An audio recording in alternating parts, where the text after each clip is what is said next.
I just don't even know why there aren't uprisings all over the country, and maybe there will be. People need to start taking to the streets. This is a dictator. You know, there needs to be unrest in the streets for as long as there's unrest in our lives. Enemies of the state. Show me where it says that protests are supposed to be polite and peaceful. Do something about your dad's immigration practices, you feckless. When they go low, we kick them. How do you resist the temptation to run up and wring her neck? The biggest terror threat in this country is white men, most of them radicalized right up to the right. I thought he should have punched him in the face. I said, even if you lost, he insulted your wife. Yes. He came down the escalator and called Mexicans rapists and murderers. He said, well, what do you think I should have done? I said, I think you should have punched him in the face and then gotten out of the race. You would have been a hero. I'd like to punch him in the face. I said if we were in high school, I'd take him behind the gym and beat the hell out of him. Punch some people in the face! When was the last time an actor assassinated a president? They're still going to have to go out and put a bullet in Donald Trump, and that's a fact. Look as his character is stabbed to death. Where is John Wilkes Booth when you need him? That's it right there. Pull it up. I have thought an awful lot about blowing up the White House. A Missouri state senator is under investigation by the Secret Service after saying she hopes President Trump is assassinated. I will go and take Trump out tonight. And if you see anybody from that cabinet in a restaurant, in a department store, at a gasoline station, you get out and you create a crowd. And you push back on them. And you tell them they're not welcome anymore, anywhere. And sadly, the domestic enemies to our voting system and our honoring our Constitution are right at 1600 Pennsylvania Avenue. They're not going to stop before Election Day in November, and they're not going to stop after Election Day. And that should be, everyone should take note of that on both levels, that this isn't, they're not going to let up, and they should not. If you think we're rallying now, you ain't seen nothing yet.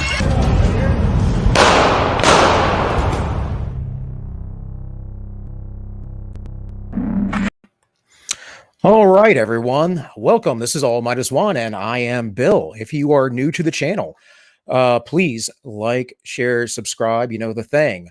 There is a link in the description for a PayPal if you wish to donate that way. I just started that. There is an Entropy if you prefer non-Google streaming services. That is in the YouTube description, and there is a DLive. So today I have a guest, Christian Watson. If you guys don't know who he is, I'm going to let him talk about himself for a little bit here in the beginning. And we were supposed to have Aydin Paladin. Now, Aydin lives in a different time zone and whatever else is going on. So sometimes she misses the time. If she doesn't make it on, we'll have her another time. Either way, no biggie. The main person I wanted to have on today for certain was Christian. So let's bring him in.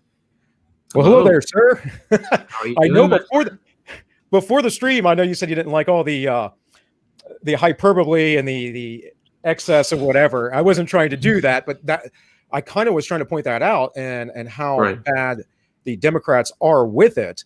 There are some members on the right that do it as well, but I don't think it nearly as bad, mostly in the media, not in the government. In any case, you can say whatever you want to say about that. Please introduce yourself, Christian, and tell the folks about yourself. Yeah, I'll put in a word about that in a moment, but I'm Christian Watson, everyone. Hello, I am the host of the Pensive Politics podcast. I'm also the spokesperson for a very cool organization, a media campaign called Color Us United, which is laboring towards a race-blind society in which everyone in America is considered to be an individual first and foremost, and all the identity stuff is put to the back burner of our minds and of our value systems. And so I make content on YouTube. I try to make content daily, although as my schedule continues to fill up with obligations, that becomes a little bit more complicated. But I make shorter videos that run between 10 to 15 minutes, and I also do live streams. My podcast, Pensive Politics, is a live stream podcast now, and you can see that every Wednesday, Friday, Saturday, Wednesday, Saturday, and Sunday, except this Wednesday and this Saturday and Sunday, because I will be out of town. And so on the issue and subject of the hyperbole, I am against the sensationalism that seems to rack the political minds of America.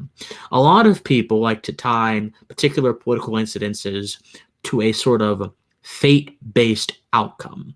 Oh, if this thing happens here, it will destroy America. Oh, if this person gets into office, it'll rip us apart. Well, I think America has been an experiment in faith, first and foremost, and also human resilience. And when you have such limiting principles as that, you lose both of those limiting principles. And if you lose both those limiting principles, you lose the pylons that have kept America upright and in the fight in this world. And also, you have a very simplistic, overgeneralized view of America. I do think there are certain initiatives that go against American principles and that should be called out for doing just that. But I don't think that there are very few things a politician can do to destroy the whole of America. America is much bigger than any system, any government, any political construction. America is much bigger than any abstraction. America is the very real consequence of a acknowledgement of humanity's number one freedom, our natural liberty, and our ability to flourish in light of that natural liberty. And that cannot be destroyed by very much.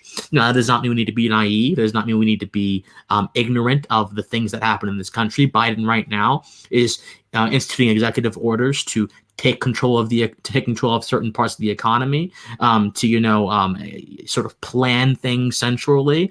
He's violating property rights. So I'm not saying be ignorant. There are things that are bad for institutions in this country, but I am saying be hopeful. What we saw just a few moments ago was not hope at all. It was fear-mongering from a lot of people on the left who are approaching their sort of quest in the culture war militantly. They're approaching it militantly, and I got a bunch to say about that, but I'll be very short because I don't want to go on and on and on. But I'll say this much. I think that when you have an ideology that does not value voluntary cooperation, it does not value peaceful conversations, it does not value the maximum of free expression that John Stuart Mill expressed in Chapter 3 of On Liberty, which says that expression is not merely a political good. It is a natural surety because it allows us to discern truth from falsehood. He didn't say natural surety because Mill didn't have much use for the natural law people. He was a utilitarian. But I'm saying that. I'm saying that. And I think that is the principle that at least libertarianism and some aspects of conservatism are predicated upon.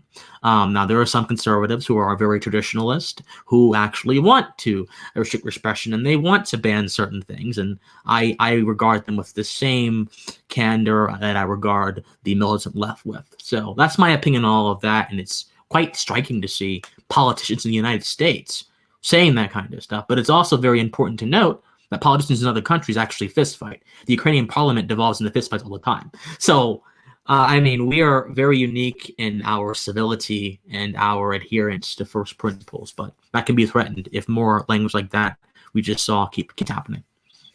Yeah, there's a couple things there. What you said about what America is. It is the creedal culture aspect of America. It is generations that have learned, or people that came here later on that have learned, that America is about freedom and liberty and these basic principles of the dignity of humanity, and that no one is above another to be their master, right? And so, yeah, I think you're right about that cannot die. And as far as the politicians on the left, they have learned to use emotion quite well to manipulate folks. And what we've seen, I would say, is a accumulation of power in all of the major institutions toward the left, and therefore they can say and do these things without retribution, because who's going to punish them when they run the system? Now, when people on the right get a little hyperbolic, they get excised immediately, and quite often. So sometimes, yeah, well, you're right. Sometimes, not fully, right? There was something else you said there at the last point, but just expression. about, I think the right, it goes along with that. The right being calling for any sort of censorship or restrictions of speech or anything like that. And to me, they're rejecting their principles. Also, those who are religiously bound, I don't think that they understand. Now, I don't know that, everyone has their own particular faith, and I do respect that, but I don't think they understand maybe their scriptural basis for these things. I don't think that there's a scriptural basis for censorship or anything like that. But maybe we could argue that, or your church advocates for it. I don't know. But they are just as bad, because in the end, that comes down to a might makes right argument. Who's going to have power? Who has moral authority? Well, whatever side is in charge, essentially. And I don't like those arguments personally. I don't think that it's basically like, well, I have my moral dictatorship over here, and this moral dictatorship is going to compete with it. And it's like, no one's free within that, though. We're all still slaves. And I'm primarily concerned with our freedom and liberty. So, I don't know. You have anything else to say about that? Right, exactly. And about the moral dictatorship, when we talk about morals, and this is where some traditionalists will come in, they'll say, oh, well, you don't want to have a cohesive society. You want to have a libertine existence. And this is one of the greatest errors, I think, of the sort of moralistic right. When we talk about morals, we're not talking about what I can discern through reason from the functions of my human being, what is correct and what is incorrect. That this is the project of the natural law tradition, to try to see, okay, what laws regulate, or what consistencies regulate nature, what is necessary for human harmony, and how can we use those in the political setting. So those are where I think morals are best found at. And most morals in that sense are, a scholar described this to me. This is going to be a 25-cent word, but I'm going to explain it. They are apodictic. They are, I believe it means self-evident. You can see them, you can understand them, and then their actions, and then everything else can flow from them. But the sort of apodictic, self-evident truths necessitate negative interference, which, well, negative non-interference is probably a redundancy. Whereas a lot of people on the left want a sort of positive view of ethics. You have to intervene. You have to do things and give people certain things to be good or just. But we already have the necessities to be good or just without being granted anything else. If we have to constantly be granted the tools to be good or just, then we can become good or unjust at the wave of a wand. And I'm not entirely sure that really is a perspective that holds up against history. I think the American Revolution is a rejection of the sort of might makes right, or even might makes good, might makes pure, might makes correct. It's a rejection of that, because the revolutionaries certainly weren't the mightiest, but their efforts were steeped in first principles that were virtuous. Yeah. So when we say moralism, I'm simply talking about subjective preferences of lifestyle choices that do not interact with the apodictic certainties of human life. Someone deciding to go ahead and be a porn star, as unwise as that might be, does not violate any self-evident truths about the human being. It just doesn't. Now, there are folks in the natural law tradition who would actually argue that it does. I disagree with them. I don't think it does. That doesn't mean that it's wise. Doesn't mean that it's a good use of your character. Doesn't mean anything like that. But, I think that morals are better left rooted in objective understanding rather than in subjective preferences over lifestyle choices. And this is why the Brandy Love decision is just, in my opinion, it's a little bit nonsense. The Brandy Love thing that happened at 2 USA the other day. Yeah, I didn't hear about all the details. I saw a bunch of the memes.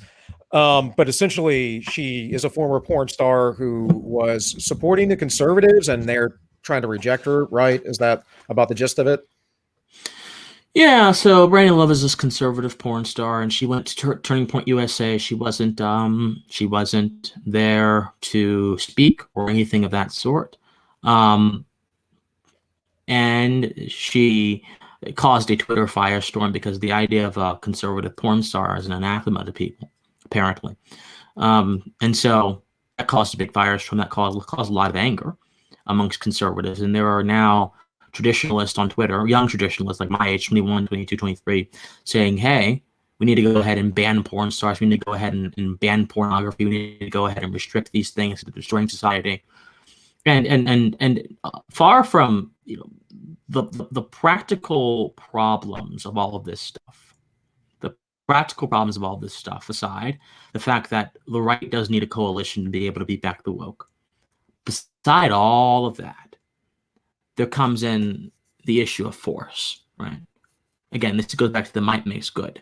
can force really instill something new in a person, or does it require something much more deeper and profound to instill something new in a person? I think the latter is a much more solid observation than the former, my personal opinion.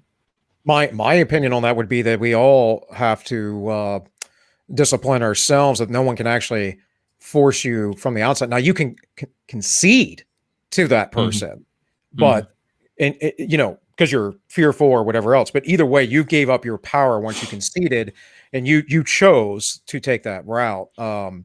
It's kind of the idea of being free in your own mind, both something Solzhenitsyn would have espoused, and even later on, someone as controversial as Nelson Mandela. Now, I know he's not controversial to some, but if you know Mandela's history, he's a mixed bag. So he is, yes. Yeah. Communist. Sorry. Well, he kind of, and he moved away from that to some degrees. He's an interesting character. I'm not a fan per se, but one thing I will say, because we were going to talk about South Africa to some degree, is that he helped maintain the peace in the country for a while. I think that's pretty certain. But we'll get into all that. So I'm trying to think. There were a few things you said there, Christian, because you always say so much. Don't get me wrong. It's great. I'm sorry that you have so much to say, but my apologies. No worries, man. No worries. It's me trying to run a stream and look at other things while I'm trying to listen to you, Yeah. But there was something there that you hit on that I wanted to address, but not a big deal. I'm sure it will come up again. So, one of the, I know specifically. So you were talking about the might makes right thing. I'm the one who brought it up, but in part before the stream, you mentioned that you were really much into Aristotle, and I would say that our society's Aristotelianly based, and that's part right. Okay, so you know what? So let me make. I'm okay. I agree with Aristotle. For you, by the way, Christian. I'm not trying to put anything on you. I'm just a clarification here. Yeah. I agree with Aristotle on some points. Yes. I think his ethical philosophy is highly presumptuous, and in a sense, it's emaciated because it does not connect to the truth of our humanity. And I think that his political philosophy, which follows from his ethical philosophy, and he said that in Nicomachean Ethics, is just tyrannical and wrong and immoral. I mean, in the first few pages of Nicomachean Ethics, he says that, it's good and fine, be concerned about the individual, but it is more nobler and divine to pride the city, the polis, over the individual, and that's where our concern should be. And he believes that I need the state, that I need the community, that I need the polis to be a virtuous person. I can't be virtuous all by myself. And these are just things that I absolutely reject. So I think there are some things that Aristotle has done that they are fine, but I reject a lot of his moral philosophy. That is literally the kind of thing, right, that you can read straight out of Mussolini's The Doctrines of Fascism. Exactly. Where there is no spiritual, moral, or even historical existence of a human being outside of the state. And Exactly. I often talk to people, or at least on the stream, I tell people these things, that these philosophies are very old and come out of nowhere. And these collectivist philosophies, as far as in the Western part of the world, definitely got rooted heavily out of Greece, but they were even in existence before that. So we need to understand that these roots go back way, way far.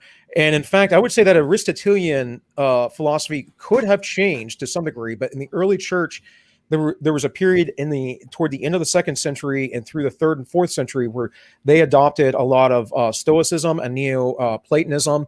And within that, they began to adopt these Aristotelian concepts, which weren't necessarily biblical. And I think part of it was them trying to relate to the Greek and Roman world at the time. But of course, the other part of it was making some sort of systematic theology, which didn't, really exist before that.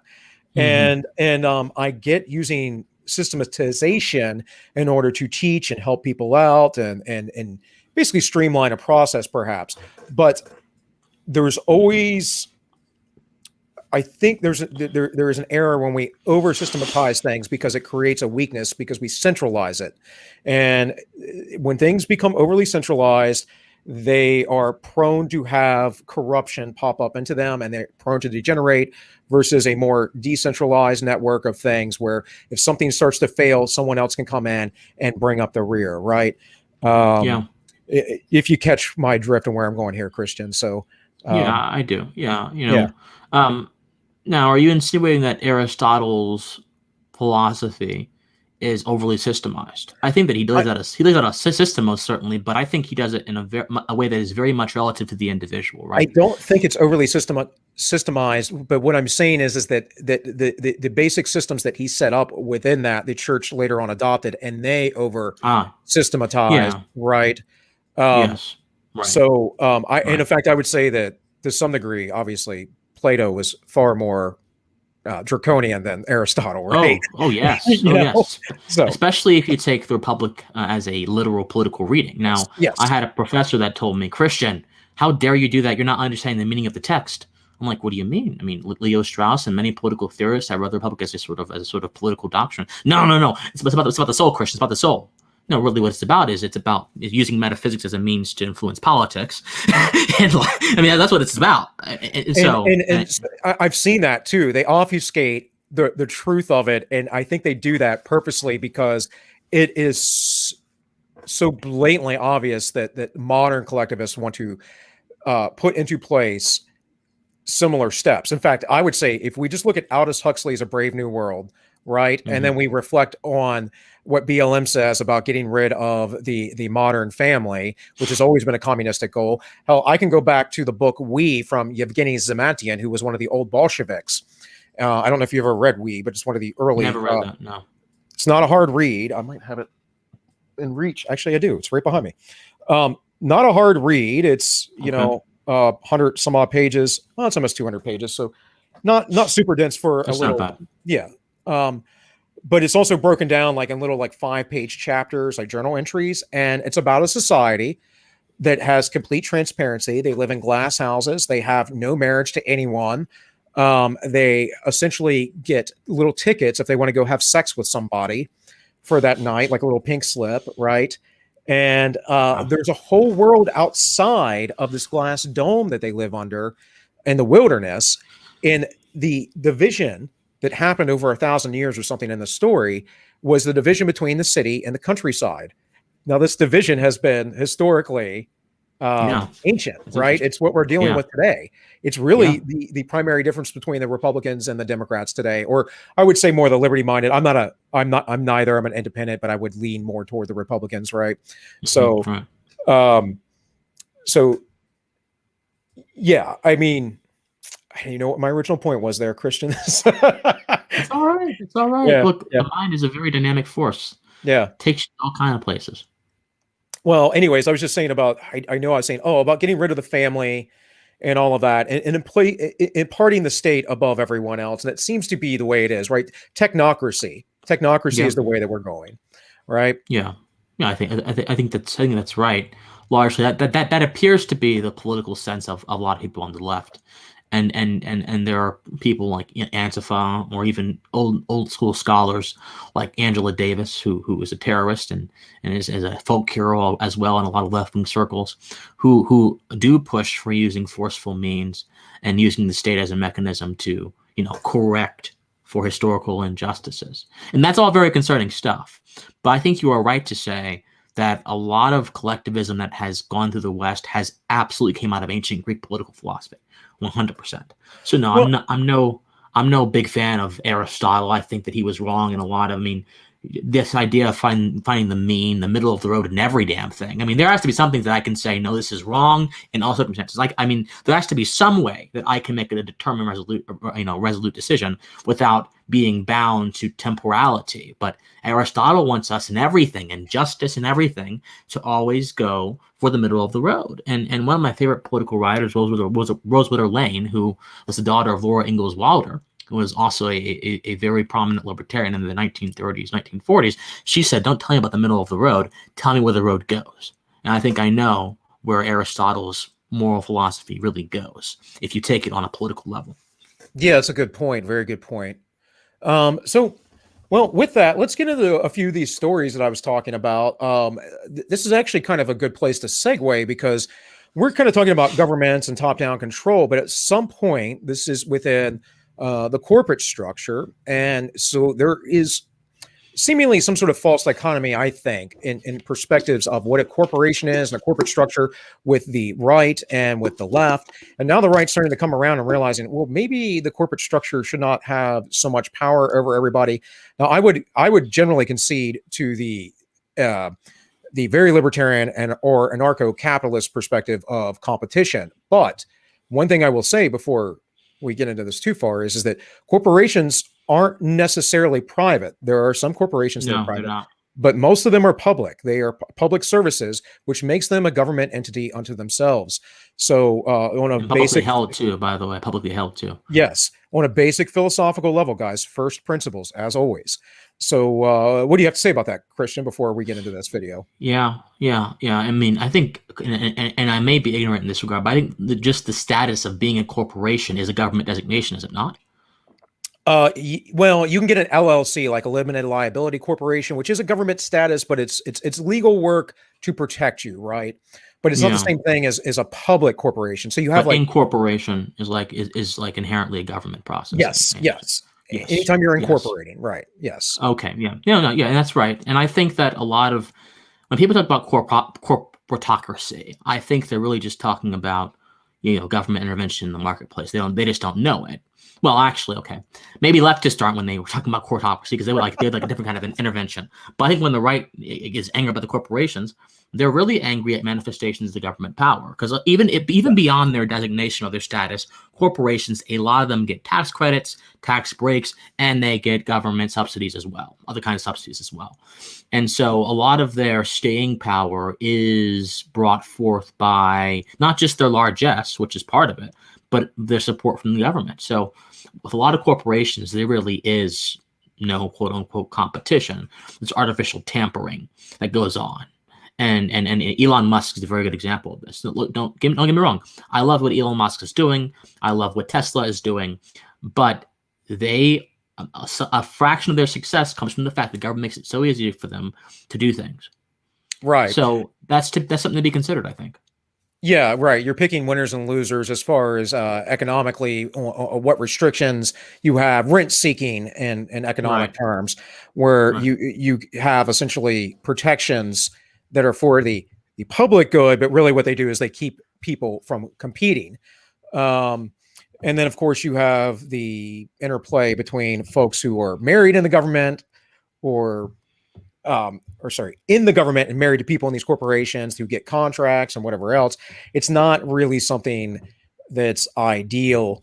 I like Ron Paul's idea, and I really do believe it's true that we entered some sort of soft fascism some years ago with this marriage between the corporations and the state. I usually point to definitively FDR. Of course, it started before then, but we started tossing out the Constitution and changing the basic function of our government then. In any case, let's play this video. But before I do, let me remind everyone that there is a entropy if you wish to chat over there or donate. There is a D Live if you wish to go over there as well instead of the YouTube. Christian, I see your channel's grown quite a bit. I thought when I started watching your channel a couple of weeks ago, you had like 800 subs, and I see you're up to like 4,000 or something. Is that right? 800 a few weeks ago. No. A few months ago, like I thought you had 1,000. Oh yeah. I think when you started following me, I probably had about 1,000.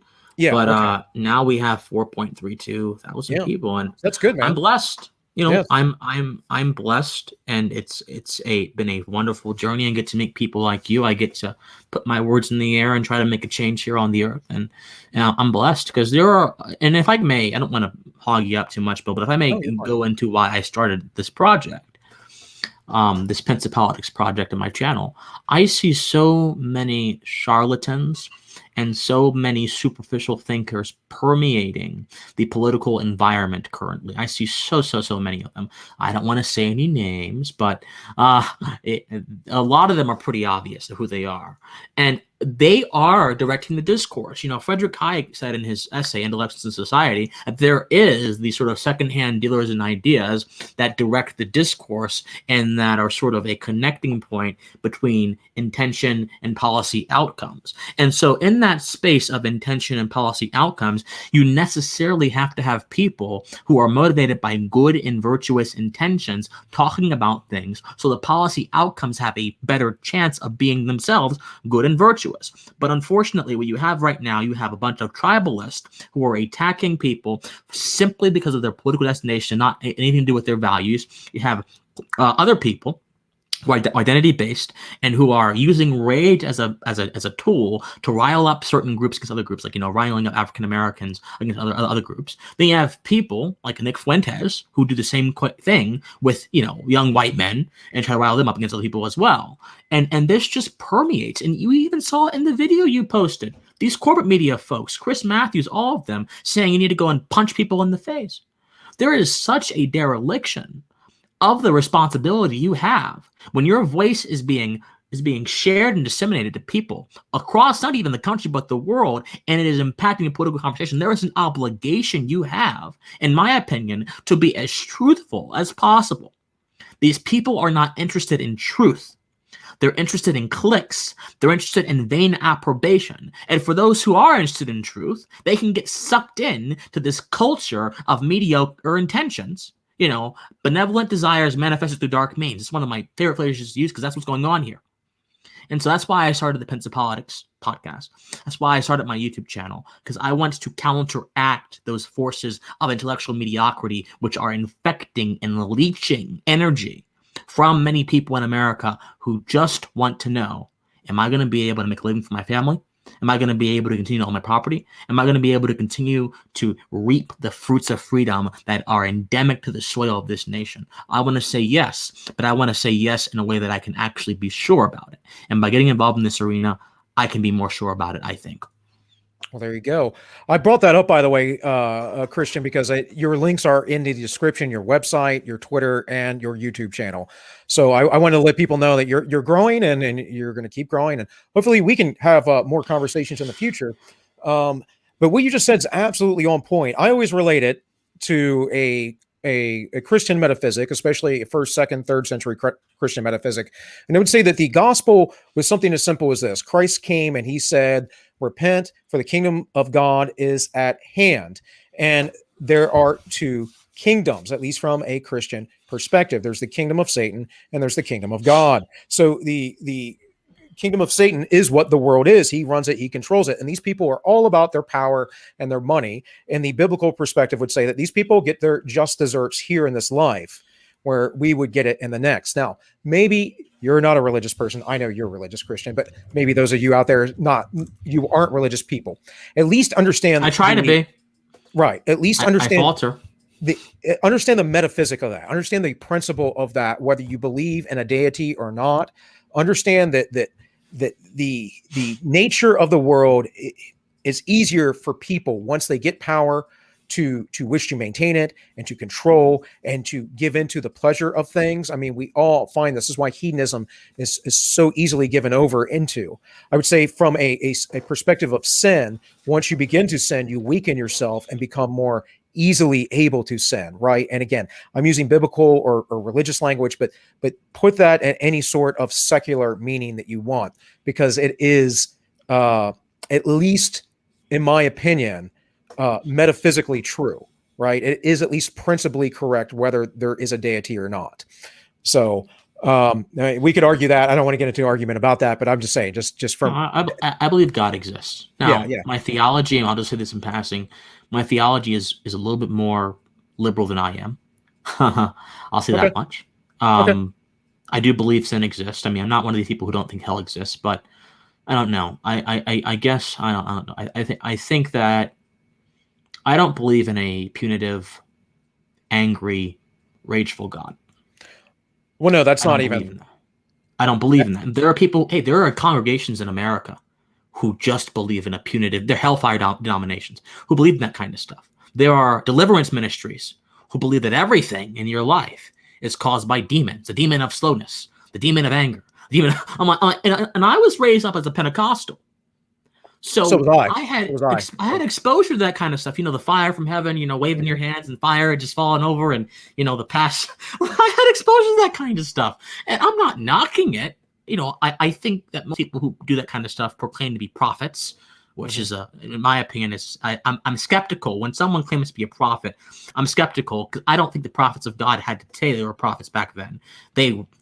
God manifested through them. When Philip went down into Samaria, right, and he dealt with Simon Magus, he didn't have to proclaim to be a prophet. He just ministered the word of God. Simon tried taking advantage of his gifts, and he rebuked Simon, and Simon was powerless. Well, the Bible teaches that anyone who gives a prophecy that doesn't come true is a false prophet, and anyone who's learned in the early church writings, I talk about this, and it's very specifically written out in the Didache. There's a whole passage within the Didache to say, hey, this is how you know if a prophet's true or not. So, I'll use that Benny word. Hinn and all of them, today, Benny Hinn and all those televangelists who get on there and make prophecies. I'll use that word on occasion about being a prophet, not in some sort of sense that I believe God's given me some sort of divine wisdom or anything, but just I can be a prophet on here by paying attention, and many of you can as well. You should be able to. To me, if you are aware enough to not be shocked by what is shocking to most people, then that you see in the news, then you can probably make pretty good, decent predictions that will come true about how these things will unfold. Like I was more than certain that something like January 6th was going to be a bad time if a bunch of people showed up there. That wasn't because God gave me some sort of amazing insight. It's because I used my intellect, my wherewithal that he gave me, and everything that I've seen happening and how the government works. That's how I made that prediction. But yeah, right. I mean, I absolutely get what you were saying. But let's get it. We can rabbit hole all day. I'm sure you and I can probably just sit around and chat about whatever. Let's get into this story from Project Veritas, because I think it's quite important. We won't watch this whole video, but this is CRT being introduced into Hasbro. And I know you are particularly a large or huge advocate against CRT, of course, as most of us are in the liberty sphere. Power, Deception, Propaganda, a new book by James O'Keefe. And by the way, folks, if you're new here, just full disclosure, so you know any bias. I do know James not very well, but I do know him. My wife used to work for him, so just whatever. I'll put that out there. So, yeah. Either way, it's legitimate reporting. It's what they do. I know, Christian. We mentioned off screen that you don't like the sensationalism, which I get. It's a bit much, but at the same time, when it comes to stories like this. This is a toy manufacturer introducing CRT into their toys. Very important. Pre-order now at AmericanMuckraker.com. My name is David Johnson. I'm a packaging engineer for Hasbro. They are attempting to covertly push CRT, critical race theory, through branding and messaging through their products. I decided to come to Project Veritas because I oppose the indoctrination of children that they wanted to push. Explain what we're looking at here. This is the program developed by the Conscious Kid, which is working with Hasbro to teach children about racial bias at an early age. Is this a mandatory all-hands training? Yes, it was mandatory for me.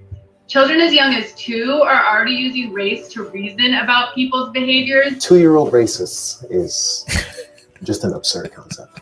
By 3 to 6 months, babies are beginning to notice and already express preference by race. By age 3, children are already starting to apply stereotypes. They also may use racist language intentionally at this age. I think this is where the math starts to slip a little bit. Is this what people are talking about regarding critical race theory? This is critical race theory in practice. They explain that the white children in particular have the particular bias against Black people. It's a mainstream ideology now, and it's in a lot of our institutions. People that I've spoken to about these issues, and I'm trying to explain to them why teaching people to segregate based on race or by gender or by any other inherent characteristic is wrong.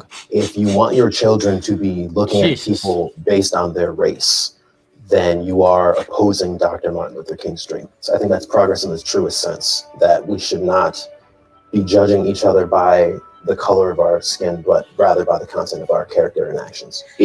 Which everyone agreed on forever until recently, apparently, or nearly everyone. I don't know. Well, this is just the beginning, the intro of this. I'm going to let this play through, and then I'll let you comment on here what you've seen so far, and then we'll just play a few minutes, Christian. I'm not going to stay on here too long, but it is quite scary that a corporation like this, like Hasbro, would need to introduce that. Like, what is going on, right?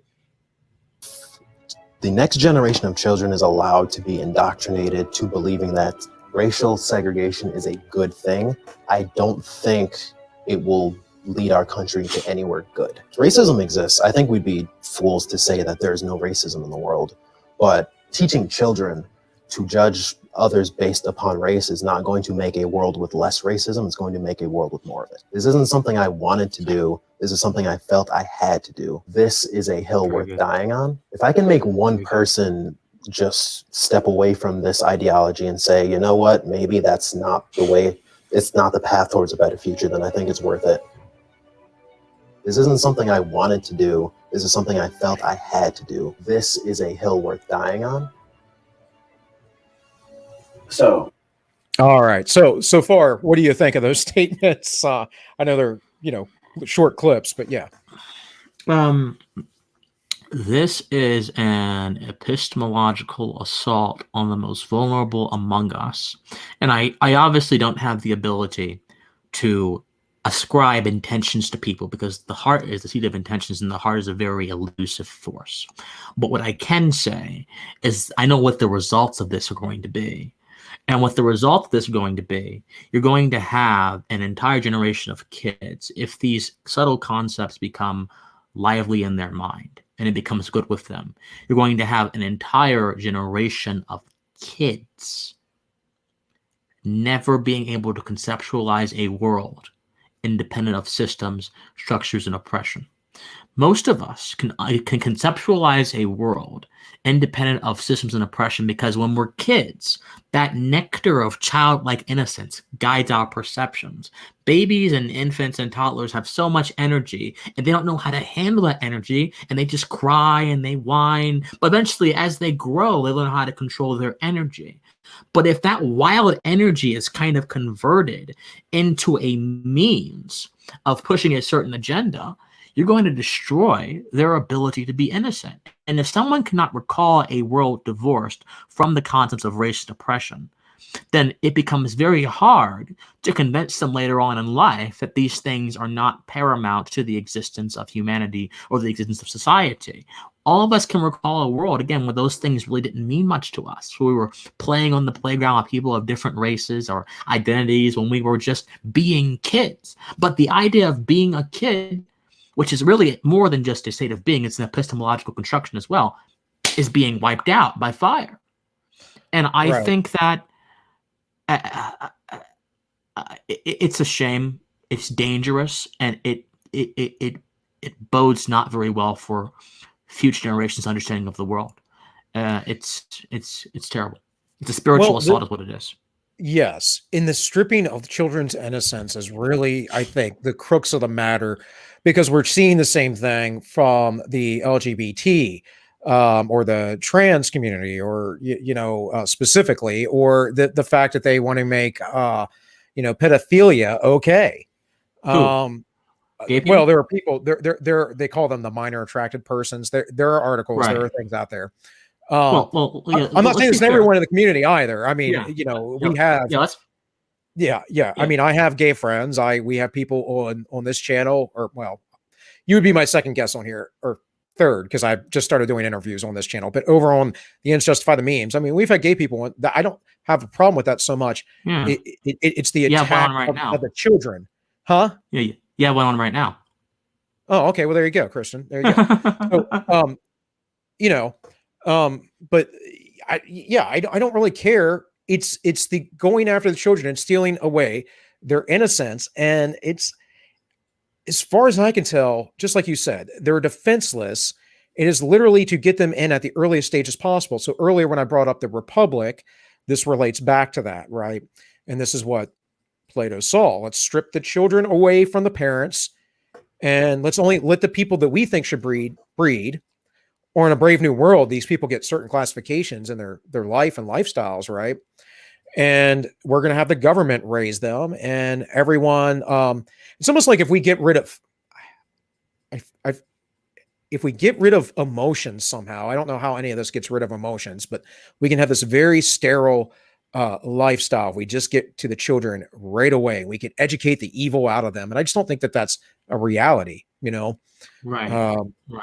I agree, and I think the presumption that everyone has, particularly white folks have, and and people who have been a part of certain dominant classes have this sort of intrinsic condition to them, is an attempt to reconstruct the human being in the image of people who want to dominate the human being.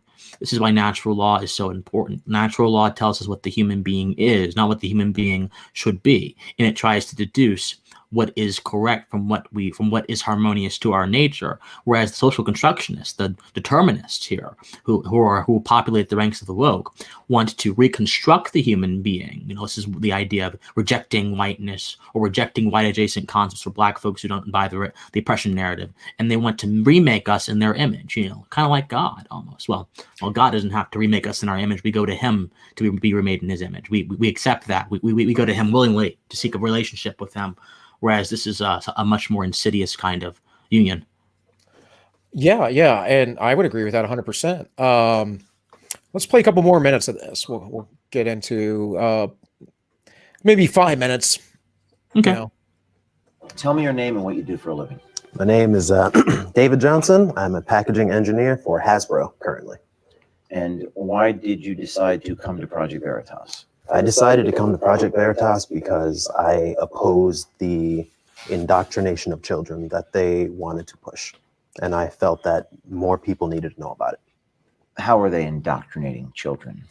They are attempting to covertly push CRT, critical race theory, through branding and messaging through their products. Explain what we're looking at here. This is the program developed by the Conscious Kid, which is working with Hasbro. I'm not sure exactly to what extent, but this is their program to teach children about, well, teach is a strong word, but they want to introduce children into racial bias at an early age before they're really able to understand what race and racism is.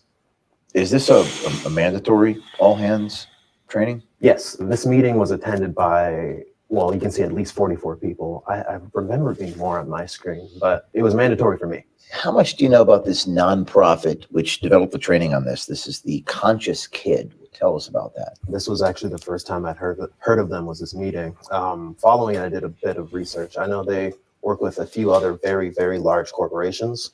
Like, I believe they work with Google, the NFL, Nickelodeon, who's also a big partner with Hasbro. Now, Hasbro isn't the only heavy hitter, are No. they? As you mentioned, they work with the NFL Players Association, MGM, Nickelodeon, and YouTube. That's a large share of like the market for children's entertainment. Like Hasbro itself is already a huge company because they have like everything from My Little Pony to Transformers. But YouTube is almost like the main hub where people go for entertainment now. If they're using YouTube to push this ideology, then that's going to have very, very far reach and very wide implications. You sent this tape to us the same day that you recorded it, correct? Yes. Why was it so important to you to get this tape to us immediately? Mostly originally it was actually just out of shock. I couldn't really believe what I was hearing in the meeting. It was just so overtly, this word gets overused, but it was overtly racist and very, very discriminatory.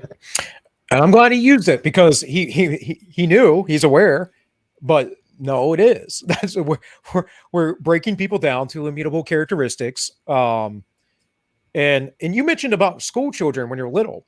The best I can remember, we were more curious about why the kids had different skin tones or were taller or shorter or whatever it was.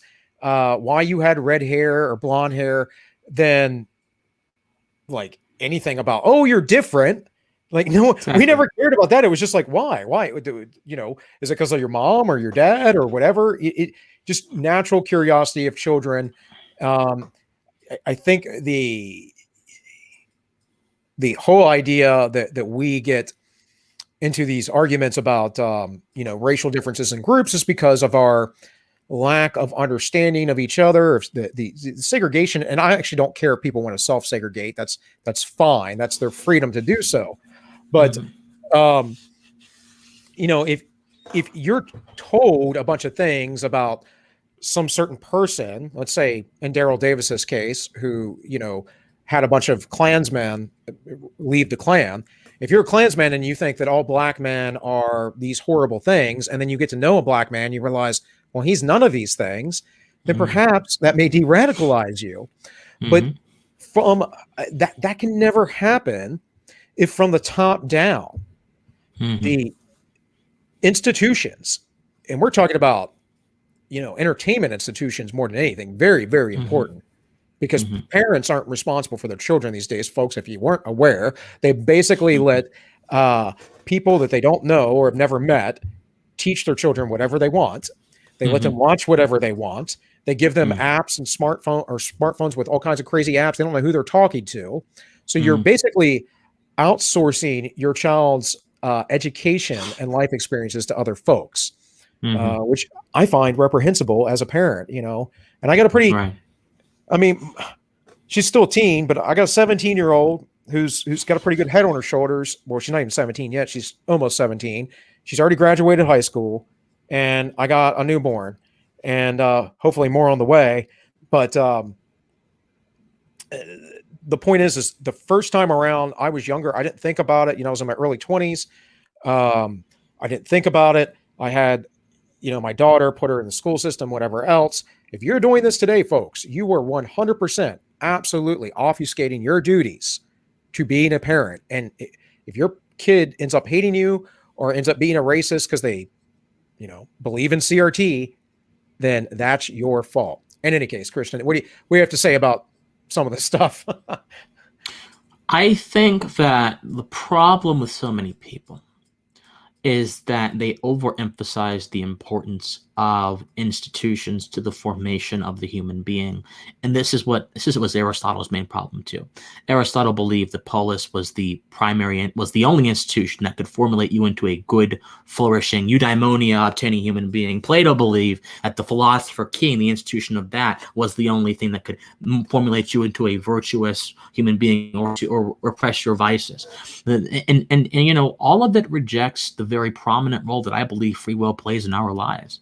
I believe that all of us make decisions, conscious decisions rather, or have the capacity rather. Okay, all of us have the capacity to make conscious decisions about what we want to do in our life. We don't always do it, unfortunately, but all of us have the capacity to do so, and that is what can be and has been for a good majority of American history the driving engine of human growth and progress. But this overemphasis on institutions, which are really just tools to execute certain aims, I think. The institution of a daycare is a tool to allow a mother or a family to save energy when dealing with their kids, or to have less opportunity costs so they can do something else with it. The institution of I don't know, the church is there to tend to people's spiritual needs, things like that. They're tools to execute certain ends, but at the very fundamental basis of those tools is your acquiescence. When it's not your acquiescence, things get a little bit hairy. No one's acquiescing to this indoctrination being pushed through Disney and Hasbro.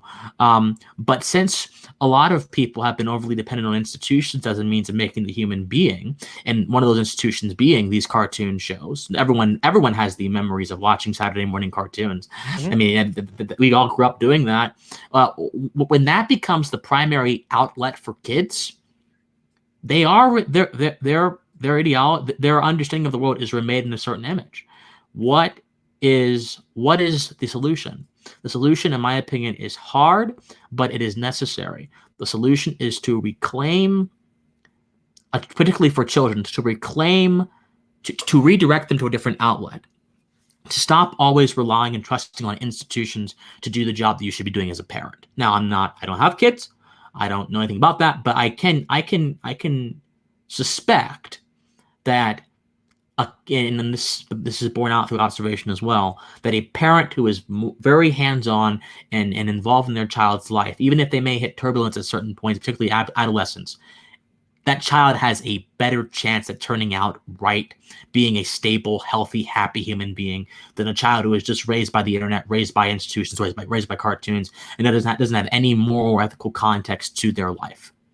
So that's what we need to do. We need to say, institutions, you know what? You failed us. We can still use it for some things, but we're going to step in as individuals and help our own kids understand the different things they go through during the maturation process. That's my opinion.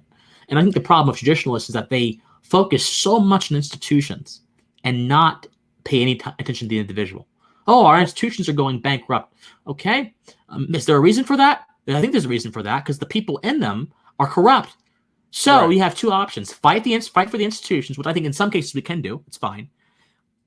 Or work on the individual that you have more influence over, because institutions are largely second-hand ways of doing things.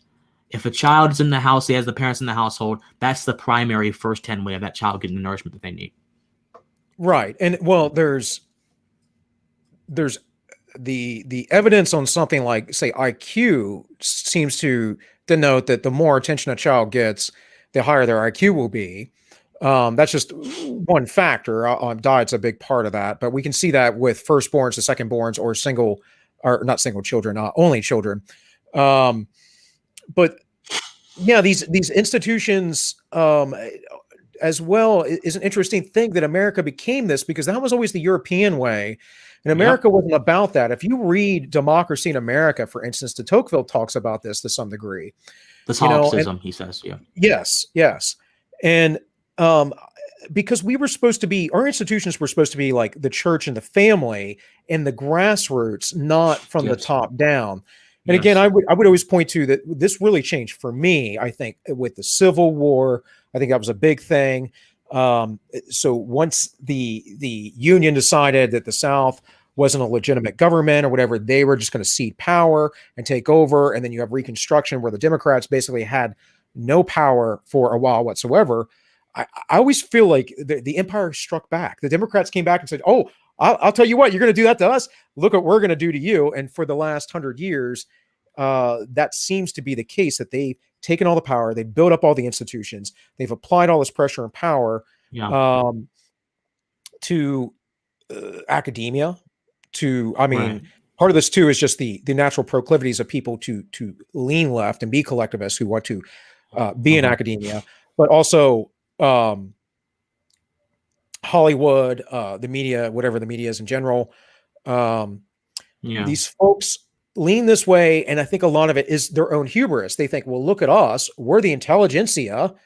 We are the entertainers. We are the people who are the moral arbiters of the world. You should listen to us.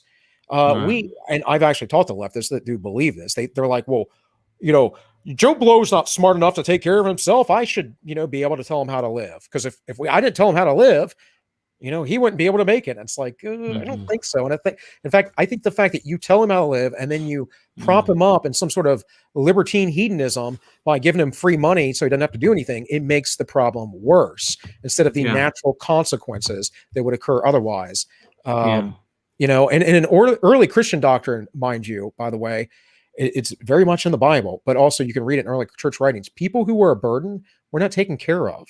It was like only people who were in a need at a time within the church, people who were going to be a constant burden because they just weren't getting their stuff straight. They're like, sorry, man, at some point you got to be responsible, and we've lost that too, I think, in our society, very much so. I'm all about charity and stuff. People have a hard time, but there's another time or point when you got to say, look, guy, you need to get yourself together.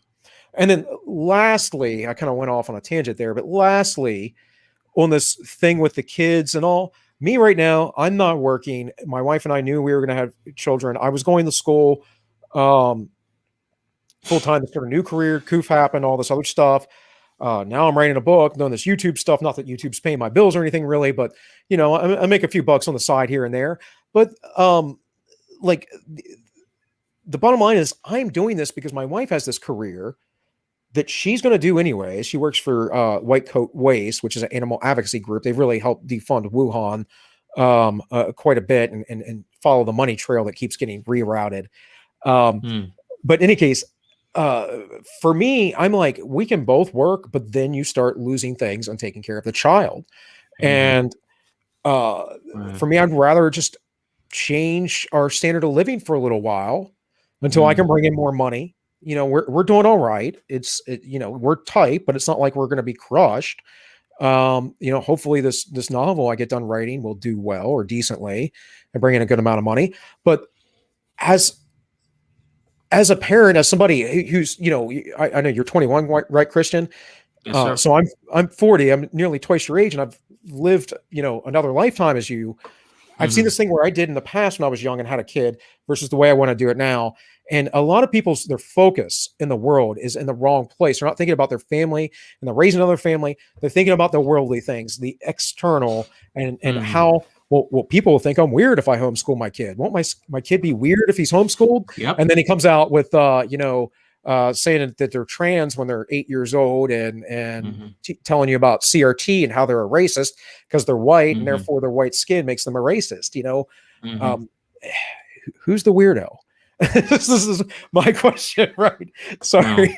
Some thoughts on all that. I know I threw a lot out there, but weirdness is a matter of what is the norm at that particular time, and social appetites are so fickle that I think the term weird has really lost all of its staying power. It means nothing substantial. It's basically a narrow value judgment that shouldn't be taken seriously. Now, I think the word wrong or, you know, immoral or unethical, those are a little bit more, you know, stable terms, but it's quite easy to be weird and be very ethical. You know, I mean, a lot of people who were very ethical in the past were considered weird because they just didn't conform to the norms. You know, I would agree with you. That is almost always the case. In fact, I've had that a lot in the past where I was, you know, conducting myself strictly morally, or even with my fitness. I'm not as fit as I used to be, but when I was in my 20s, you know, my diet, my fitness were a huge deal. And people would be like, like you don't treat your body like a temple like you do. Cause like they'd try to offer me sugar or something. I'm like, no, I'm not going to eat that. And, you know, and it's like, sorry, I take pride in being fit and whatever. And mind you, I worked in a jail. It kind of was helpful, especially because I'm a little guy, to be in good shape and you know, practice martial arts and stuff in case I might have to use it in real life in the application of my duties. So anyways, sorry to cut you off there, but yeah. And you seem like a great father, Chief. You got that going for you as well. I'm not perfect, but thank you. No one is, but I don't think any human being can request perfection from someone else. They got to go to God for that, and that's something different, something we can't give them, you know. But yeah, no, I think a lot of what you said was very interesting. I had to ruminate on it. But I do think in the progressive era, the emphasis on institutions became much more paramount. Teddy Roosevelt, Wilson, all the way up to FDR became very, very paramount because all those individuals, Wilson, Roosevelt, FDR, they wanted to reconstruct how Americans lived and how they saw the world by having the government intervene, whether it's Roosevelt and the Park Service, whether it's Wilson and the Federal Reserve, whether it's FDR and the creation and expansion of the welfare state. Yes, I think that's when the idea of institutions being these indispensable outlets for our flourishing as human beings became the central axiom of the government. And, well, the false axiom, I should probably say, because it's not really true at all. It's certainly not self-evident. But, yeah, I think we got to push back against that idea if we want to, you know, if we want to go back to the first principles that America was founded upon. So, yeah, I agree with you on that one. Okay, good. All right, well, let's keep moving. I did want to talk about, which I'm going to segue into, the stuff going on in Cuba and South Africa, and I do have a few news stories on France, but I don't have any real stories on Cuba or South Africa. There's been a lot. I do have to get going in the next 15 minutes, though. Oh, if you got to get going, man, that's fine. I can talk about whatever on my own. So let's focus on that. I'll bring up the stuff I have afterward. And Okay. So let's start with that. Let's start with Cuba and your thoughts about what you've seen is being portrayed in the media, what you believe it to be, and how maybe you might think it relates to some other upheaval we're seeing elsewhere, even here in America, where the West has been highly destabilized. We're going through a spiritual war right now, right? Did you cut out on me?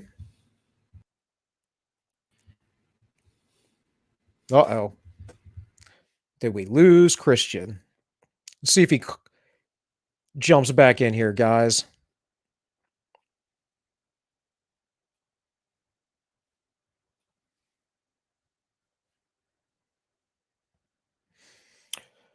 All right. Well, I'll see if he guys whatever happened there, we'll see if he jumps back in here in a few minutes.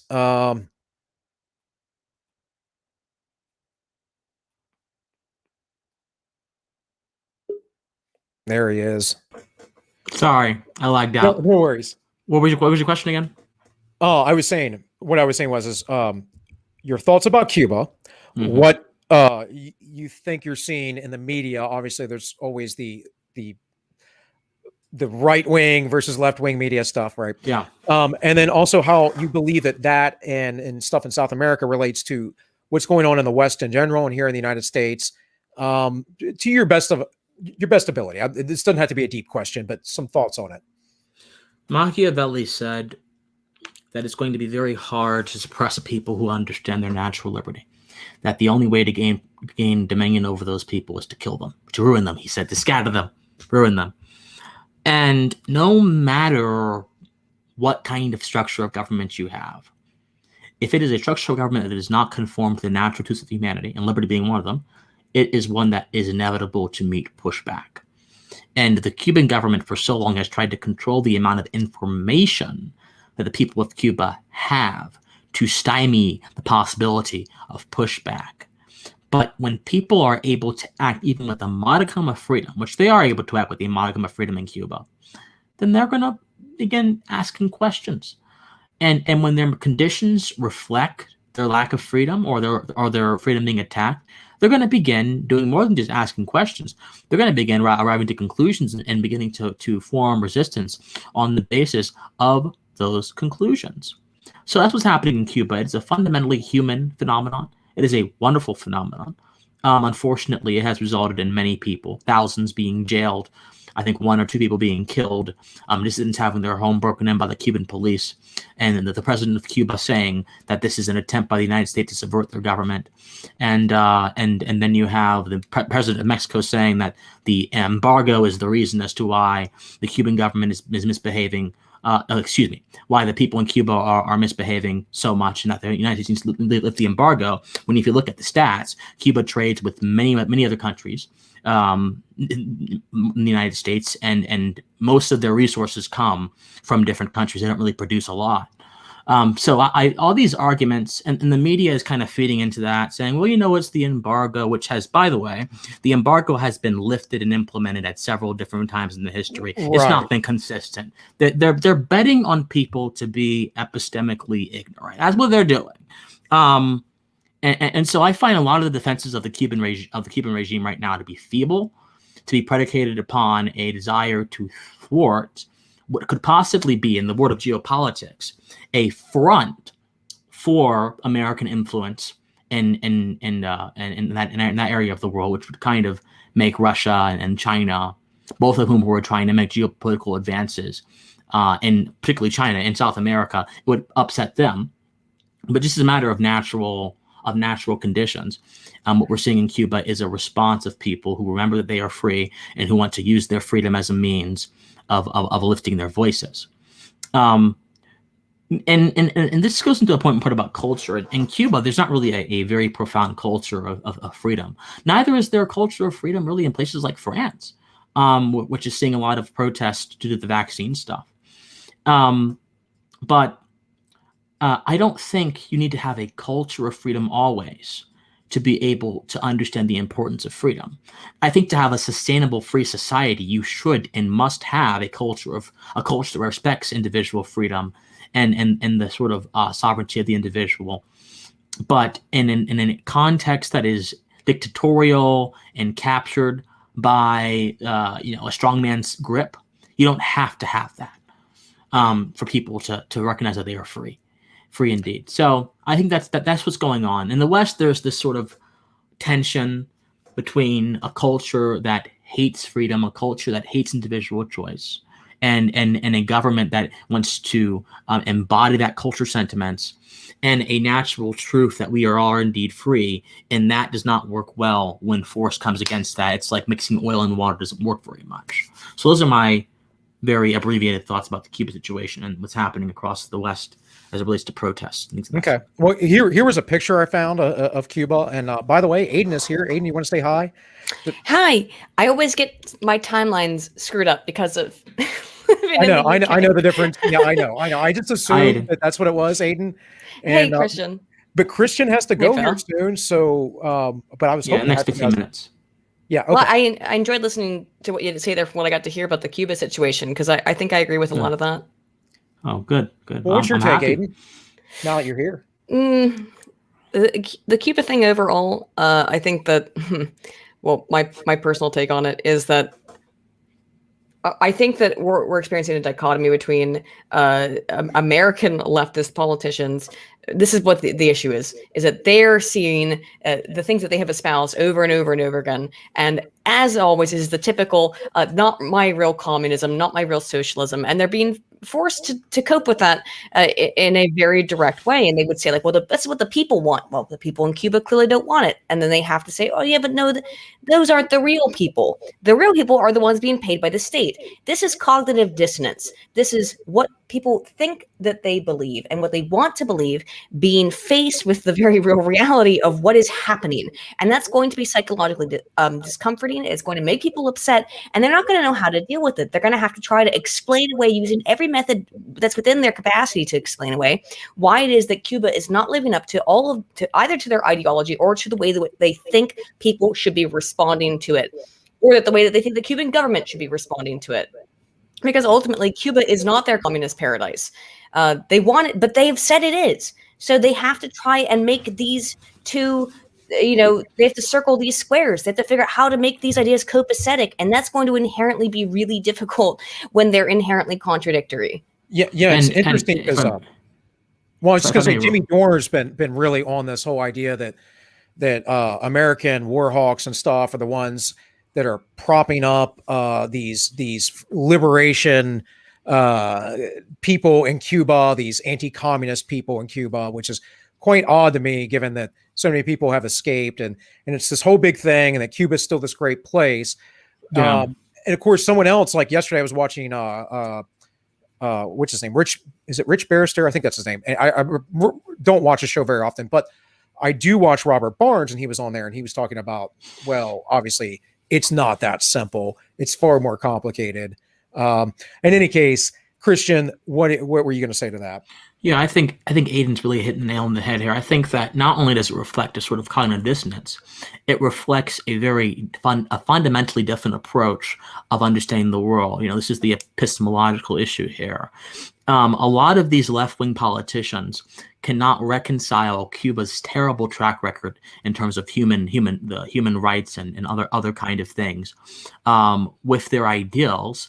And so what they do, instead of actually looking at the empirical reality, they rationalize. They create these rationalizations. They create these abstractions.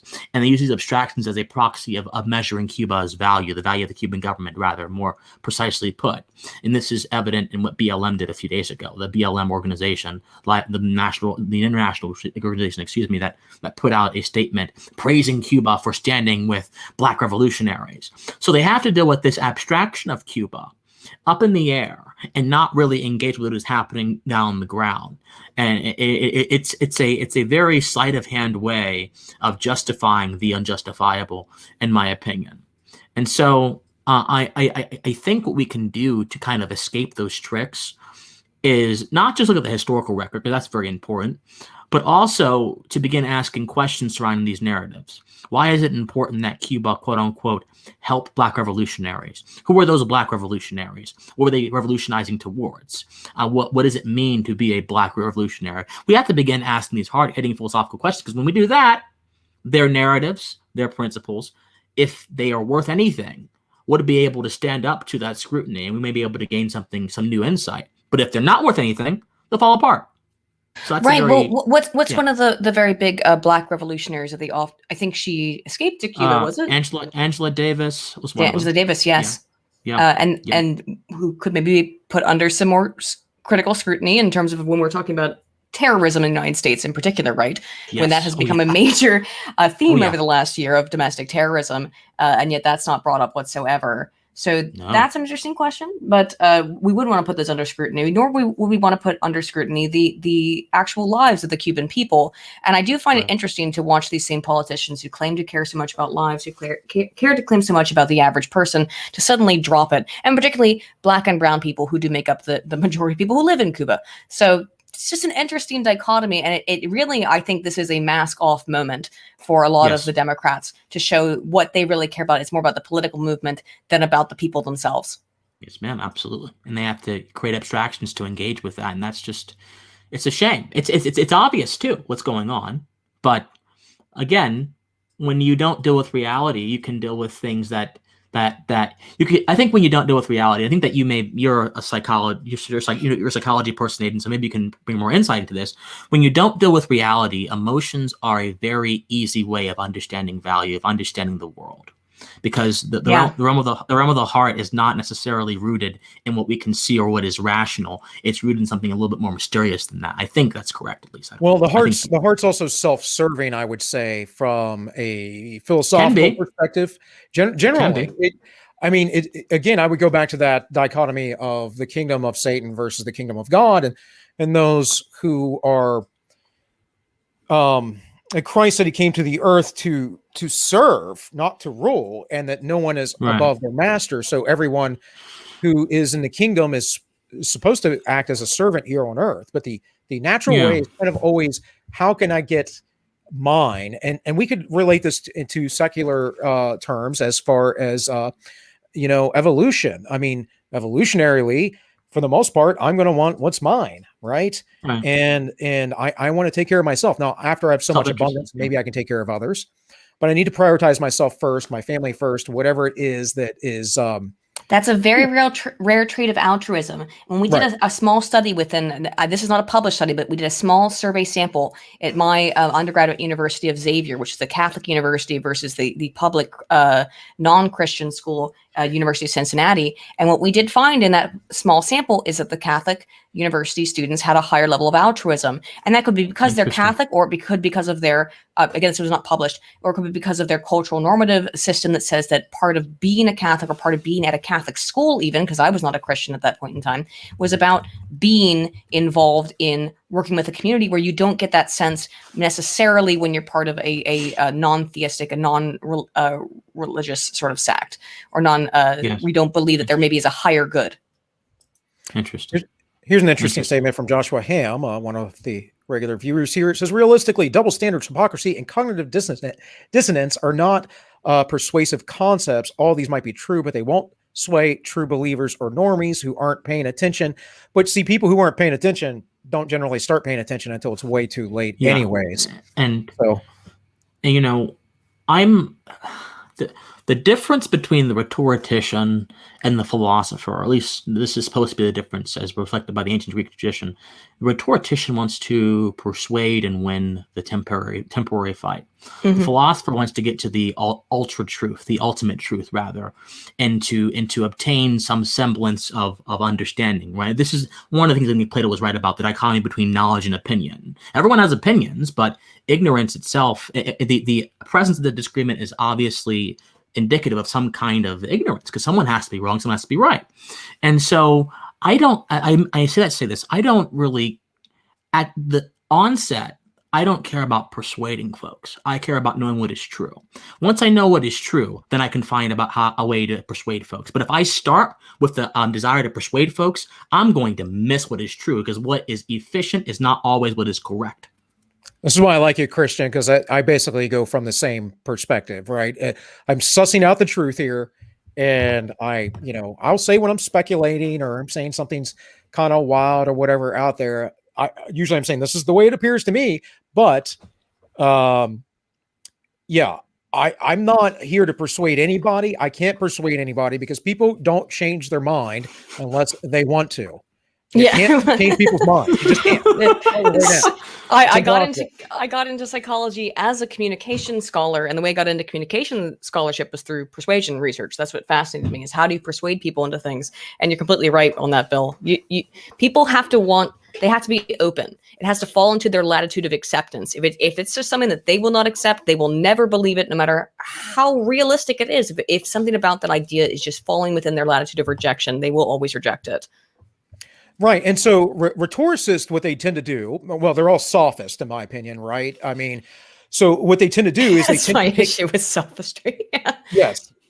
They tend to take an idea that is emotionally appealing and that might have a glint of truth in it, but they haven't sussed out the full reality. And then they hide anything that might, change the data that they're trying to present. Not that it's really data, but that's what a rhetoricist does. They say, here's this emotional appeal. I brought up to you, I think before we started streaming, Eric Michael Dyson. I think that's a good example of that. Yeah. Or Michael Eric Dyson, whatever. I always get, I'm dyslexic, man. So I'm going to do stuff like that. So you're fine, man. It's all right. Yeah, it's all right. It's fine. But yeah, they tend to have these broad, great emotional appeals, and they say these sweepingly nice words and whatever else, and they convince people. And again, I'll always go back to this biblical perspective.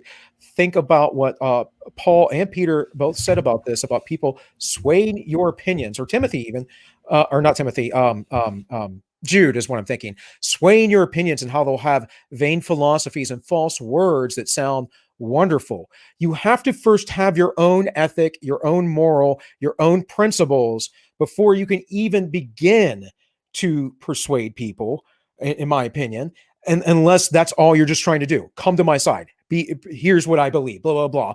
And generally, again, those people are sophists. They are manipulators. So anyways.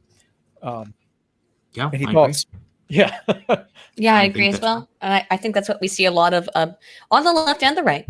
Is a lot of sophistry of people trying to move the other person towards their side for the purpose of nothing other than be on my side, not necessarily because they really believe in the things that they believe in. I think you find that everywhere, actually not outside of politics as well. It's a general sort of tendency of persuasion theory. And emotions are a really good way of doing that. Emotions are always extremely motivating, but you have to find the right way to inject the emotion into the person so that they feel it. And rather than that they get turned off because of it, they see it as an overwhelmingly emotional appeal. There's a ton of research in persuasion theory as to how you get people to also be emotive along with you. So the two most common ways, I'll just say them real quick because they're like the most common ways, which is foot in the door and the door in the face. These are like the two most basic persuasion theories. You offer somebody something that's a really good deal, and then you move back from it, and you will watch them move back and move back and move back with you because you've offered them a good deal in the first place. The other one is you offer someone not such a good deal, and then you increase it very, very slightly to make it seem like a better deal, but you're really only going to offer them the exact same deal in either scenario. In other words, you're going to offer them $50 no matter what, but how are you going to get to that point? Both methods are persuasive. This is just in terms of a numerical, like money sort of scenario, but this can apply to anything in persuasion of how do you move people towards your position.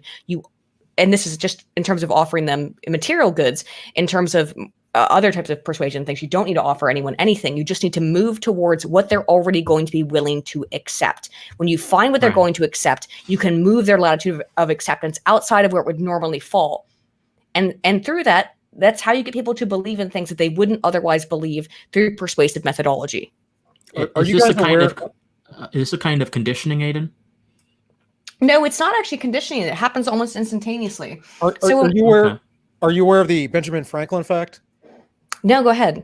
I mean, I might be, but I'm not. So I'm going to paraphrase here, right? But generally speaking, the Benjamin Franklin effect is as far as I know, it's a cognitive effect, like backfire or confirmation bias or anything like that. And it's based on this story that Benjamin Franklin had this guy that hated him, and he decided he was going to make him a friend of his. So what he started doing was asking the friend of his, this guy that hated him, to do him little favors, like tiny little things, to move him.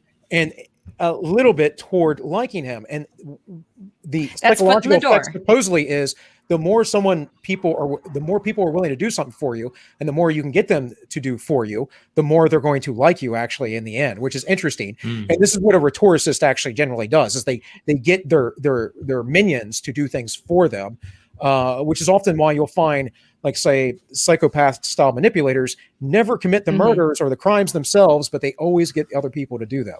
Manson family stuff. But that's exactly what foot in the door is, though. That's just a different way. Right. That's why I like, one of the interesting things about social psychology in particular is there's always different words and terms for the same thing.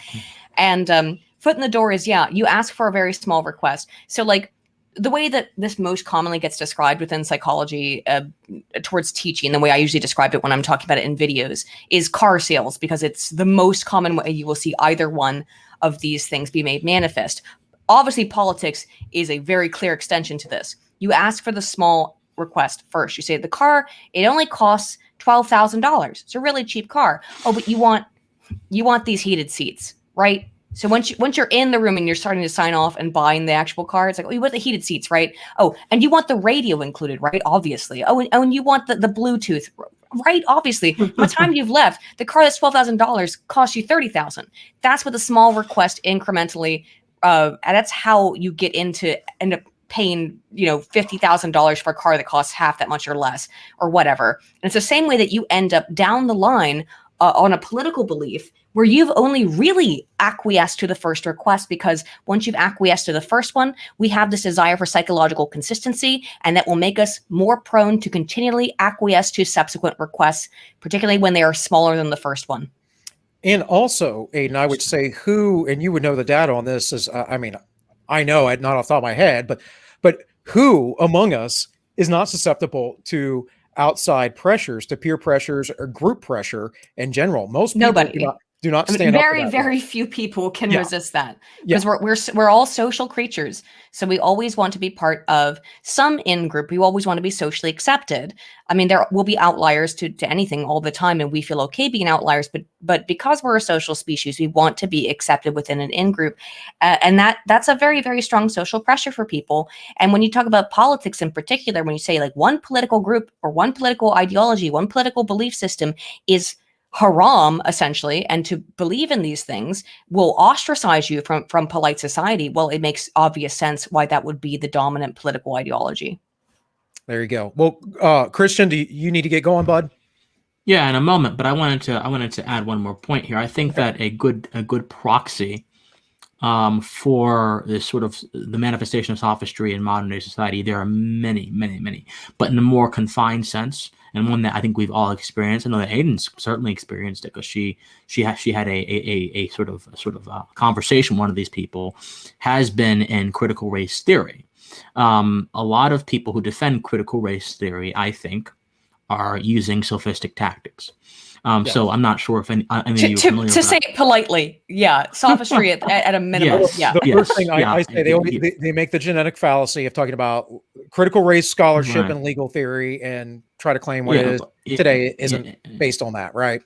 And then they're just very vague about what it is in general, right? And which begs the question: then why should we follow? I mean, so I was in a debate with these two advocates of critical race theory, Sam Holy-Brill and Aaron Rabinowitz, and on Gothic's channel.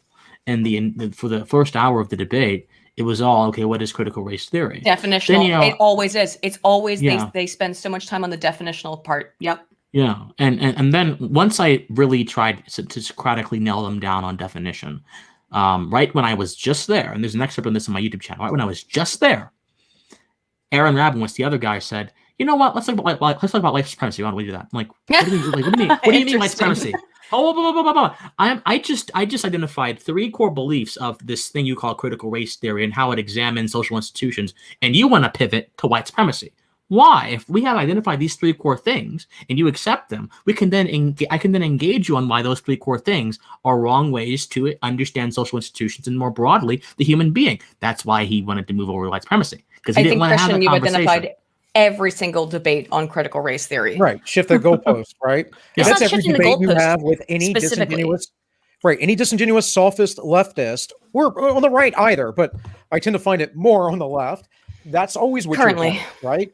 the shifting of those goalposts.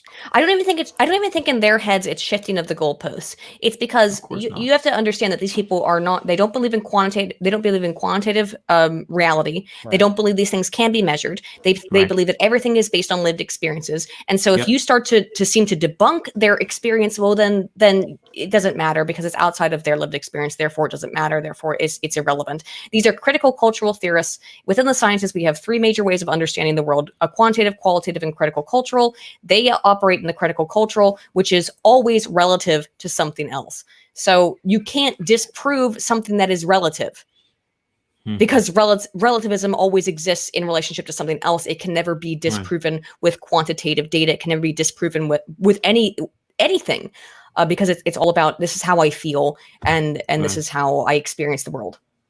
Right. Absolutely. Well, look, Bill, thank you for having me on. Aydin, I'm sorry I can't stay longer. I love your content. I like Great what you to talk to you for a minute. Sorry I'm so late. I got my timeline screwed up, but it's always very, very cool to talk to you, man. I've always appreciated hearing you talk. We know. Yeah. Well, I see you guys later. I'm a bit of a sped, okay? Hopefully we'll have you on again, Kristen. What's that, Bill? I said, hopefully we'll have you on again in the future. So. Yes, please do. I would love to come on. I would love to. Absolutely. Right. Thank you, boss. Nice to talk to you, Chris. I'll see you guys. Have a great day. See you, Aydin. Bye. All right, Aiden's you and me. All righty.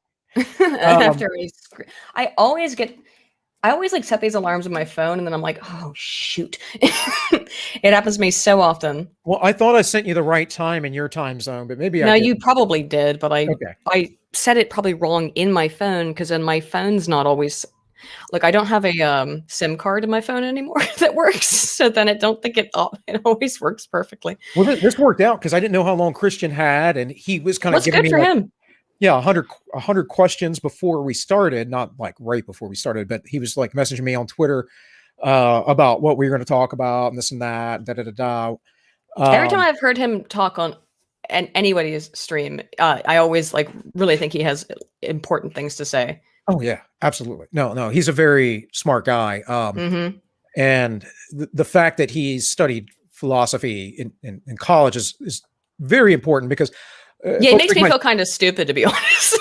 Right. I was going to say, folks like myself who are autodidactic, and I understand these principles. I don't have that like level of like writing and scholarship to be so familiar to bring up the words all the time. And I'm thinking about, like vast swaths of history and knowledge I've acquired over the last 20 years of my life. And things just don't connect like this and that quickly all the time. Right. So, no, he's always got it on lock every time I've heard him speak, which is really cool. Yeah. Even like, I have a very small area of study, and even I can't do that kind of stuff to the way I've heard him be able to do it. So it was cool to talk to him for a few minutes. But yeah, how are you doing other than that? I've been great. I did a stream last Friday that kind of was going to be an hour. It ended up being 2. Have I talked to you since the baby was born? Yes, you have. You've talked. Yes, I have. I'm sorry. You were on my show 2 weeks ago, Aydin. I thought, but okay. Look, my brain is. I thought it was like 2 weeks ago. You had to leave because the baby was being born. But that was 4 weeks ago now. 4. All right. Goes to show. I just sit around and read research all day. This is okay. What this goes to show is that intelligent people are still flawed and not perfect. Oh, well. And there you go. I don't know how intelligent I am, but I have a really bad ability to. I will say that's something I do know with some other academics is that they just kind of like bumble around like, oh wait, that was a year ago, and get confused about stuff. I'm not saying I'm intelligent because I don't think I particularly am. I get too involved in my own stuff, and that's my issue. You've got to be at least in the. I mean, like there's a difference between intelligent and like hyper intelligent, right? But you've got to be at least in that like 2 percentile of IQ, I would assume. Because I'm not going to talk about my IQ score. I'm not asking you to. I'm just saying anyone over 130 is there. So yeah, I mean that. You like that's the other thing is that I hate IQ tests. Not because I don't think they're valuable, because I think they are. But there's an issue where internet IQ tests are a thing people should stop taking. Well, yeah, they're not real because they're not real. They're not helpful. And I think they either make people into, they're either going to hurt people's feelings, which is very rare. Because when I look at if you look at the distribution of internet IQ tests, apparently everyone has an IQ of like 180. So yeah, because they're not real though. I Yeah, it's mean, because they're not real, but they they're make there people to feel inflate good. people's egos. Bottom line, Feel good about I it. think the only one you can take no problem. that's semi-real online, that's semi-real, is you can go over to Mensa. Mensa, that's But right. Mensas, I also I don't. Okay, I used to help administer IQ tests. Yeah. And what is being administered on the Mensa website is also not is actually what is administered in a face-to-face real life IQ test. Just generally speaking, in terms of how it works, it's a very different type of test. I don't know how accurate Mensa's is.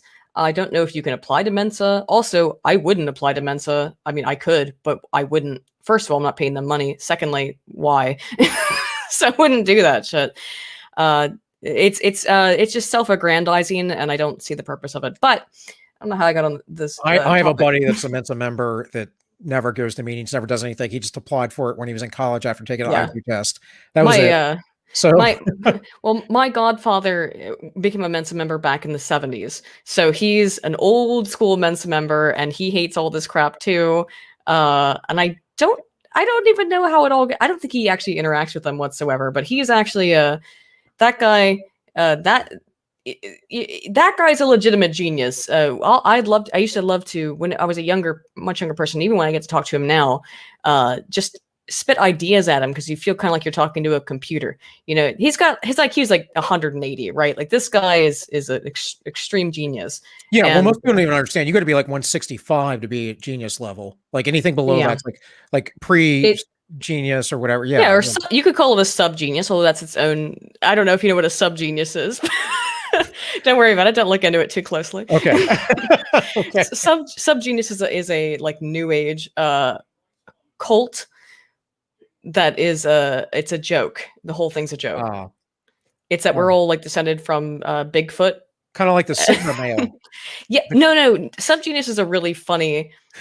I don't know how funny it is for everybody. It used to be a joke, but now it's like, okay. Have you ever heard of Slackware? In terms of, I don't know how much you're into like web development or IO. That sounds familiar. I'm not into any of it. I'm not a tech guy. Don't worry. I'm a blue collar guy with a big brain. Don't worry about it. A lot of people who were early developers in computer science were into the subgenius. You ever seen like a picture of a guy with a big smiling face smoking a pipe? Is it a particular picture or just a? Yeah, it's a very particular picture. I'll send it to you. Okay. This. You can sometimes find this picture posted around. It's an old image now, but I was in this quote unquote cult for a couple of years. My cult. Oh wow, that was a fucking goddamn Google Images. 1 second, don't click that. Okay. It's just because Google Images doesn't work well. There we go. There we go. That's J.R. Bob Dobbs. He's our savior. He's going to. So this is a total tangent, but here's it's quite funny. I think people who don't know about this. So J.R. Bob Dobbs is the greatest salesman who ever lived. Oh, yeah, I know that. You've seen this image. That's what I mean. You've seen the image of this guy. He is the greatest salesman who ever lived. And on June 5th, 1998, he will take us up into the heavens, and we'll destroy all the pink boys, which are the normies. This is an unironic cult, okay? But they are an ironic cult, but they're also a little bit unironic. I used to hang out with them in the summer sometimes. They were really fun. If you want to do a whole bunch of drugs, you'd go hang out with the subgeniuses. Okay. Sorry, that was an aside. I'm saying, you're a subgenius, right? Like one of us. Sure. Pure, that is a complete Bigfoot aside. DNA. That's pure Bigfoot DNA. That's what I'm saying. So, this is a joke. The whole thing is a fucking joke. Sorry. Like, I feel like you can't have any fun, but. Yeah, no. We can have as much fun as you want, Aiden. Just. I don't know how much fun. In any case, I do want to continue with the topics that kind of lined up. We don't have to cover everything, and I know you're usually pretty open if you say you're going to be on a stream, but yeah, I'm here. Okay, I was very open about talking about my affiliation just now, so all good. In any case, yeah, here's another one. Same as people calling themselves alpha or high value, they have to tell you, because that's what I mean. Anyone saying they're smart. My favorite's when people are like, "I'm not stupid." You generally admitted that you were. I mean, maybe, but I do get very irritated with people who are Dunning-Kruger. You know what I mean? And I'm not saying I'm not necessarily to some degree Dunning-Kruger. We all are to some degree. Yeah. We probably, most of us, think we know more than we really do, and should accept that and be happy with that, because the fact that there's so much you don't know is fascinating. Yeah, I think I come from sort of the opposite perspective, and that is I know I don't know a lot. Like, I know when I interact with some people or a lot of people that I'm pretty intelligent. I'm not the smartest guy on earth. I definitely don't have a genius intelligence. I know that. Like, but it's like there's so much stuff to know. How in the world can I know enough? And how can I remember it? And how can I recall it? Because I'm very, very much into embracing my weaknesses. I know I'm dyslexic. It's very obvious sometimes. But it's not a big deal. It's not a big deal. I just embrace it. It also, I think, becomes advantageous in some ways. Yeah, absolutely. So, yeah. And I think that's where you get over the Dunning-Kruger is, for me at least, like I have a very specific area of study, right? And I have a particular expertise, but even I don't really, sometimes I will feel like, yeah, I can tell you what's going on in social science, but then other times I'm like, no, I really freaking can't. It's something I think we can all kind of fall into that danger zone of thinking we know more than we do. But I think it really maybe is the more, I'm not gonna say low IQ, but people of a certain type think they're more intelligent than they really are. And that is dangerous, to think that you know more than you do, because it can lead to not just to arrogance, but to an attempt to enforce, I would say, your belief system onto others without actually having data available, right? And that's what I think is happening with a lot of people right now. Yeah, agreed. And I think a lot of it too is because they are inundated, sort of what we were talking about before with Christian. They're inundated by the institutional experts, and instead of having any real depth of understanding, they've read a headline, they've read maybe the abstract of a study, they've read the reporting on the study, but not actually went through and looked at the study to even see if the efficacy of the study holds up. Because a lot of times you start reading a study, you go, well, wait a minute, this is like every time severely flawed. Why?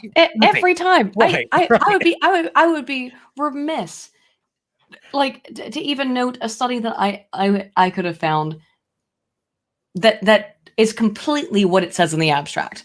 I don't think that I've seen very many.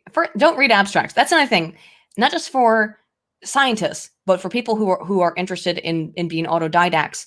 And I think they know this. Don't read abstracts. You have to go read the study, because the abstract is a 150 to 250 word summary where they're trying to give you the best version of the study. It's the selling point. Right. And also, if you go and you read an abstract, then you read the study and you read the conclusion, you will often find that the data within the study does not prop up the conclusion that they come to, depending on the science. Don't get me wrong. But I found this a lot studying. Often. Right. I found this easily a lot studying diet. And I'm like, but they didn't take this into consideration or that. And the sample size is too small, blah, blah, blah, blah. There's no double blind here. There's all kinds of problems with this. So there's all kinds of issues in science. Yeah. Well, it's in general. And this whole, something I've been railing against now for years. And maybe my biggest crusade is against the idea of scientism. Now more than ever, that need to be what I think people in general need to kind of crusade against, which is the idea of scientism. And scientism is the worship of science as science, of a scientist said it, therefore. Well, that's theistic, okay? That's theistic if you can't go read it yourself and figure out what's going on. And then they'll say, well, I don't know how to read it. Okay, then you shouldn't have an opinion. And you really, I mean, you're allowed to have your opinion, but you shouldn't tell others what to think when you admit that you don't know how to read or understand the statistical data. And I don't think it's hard to understand this, by the way. It takes training. It takes time, whether you're an autodidact or you're a grad student. It takes time to understand how to read a data output. But I do truly believe anyone can do it if you're trained, if you study enough at it. And that they don't want you to do that, though. Like, and I mean, like, generally speaking, society at large wants you to just report on what the fuck you see and not on what you're actually reading. They want you to read the abstract. They don't want you to read that full output. Read that full output, because often I would say 9.5 times out of 10, the most interesting findings that I can pull out of a study are not only not reported in the abstract or the conclusion, but barely even reported in the discussion section or in the actual data description. That's just how it is. Right. Yeah, it's mental laziness. It's the mental slavery they expect us all to fall under in this technocratic world, I would say. So, and speaking of that, let's look at a few articles and stuff real quick. So, I wanted to talk about Cuba, South Africa. We didn't talk about South Africa so much. We can maybe get into it, but I do want to bring up a few things now.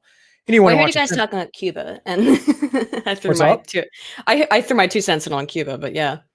Yeah, well, I mean, I didn't necessarily want to stay here long. I wanted to look at it more as this the breaking down of the Western world and this cultural spiritual war that we're in. And it's a good thing that Cuba's having people protesting in the street. I agree. Yeah.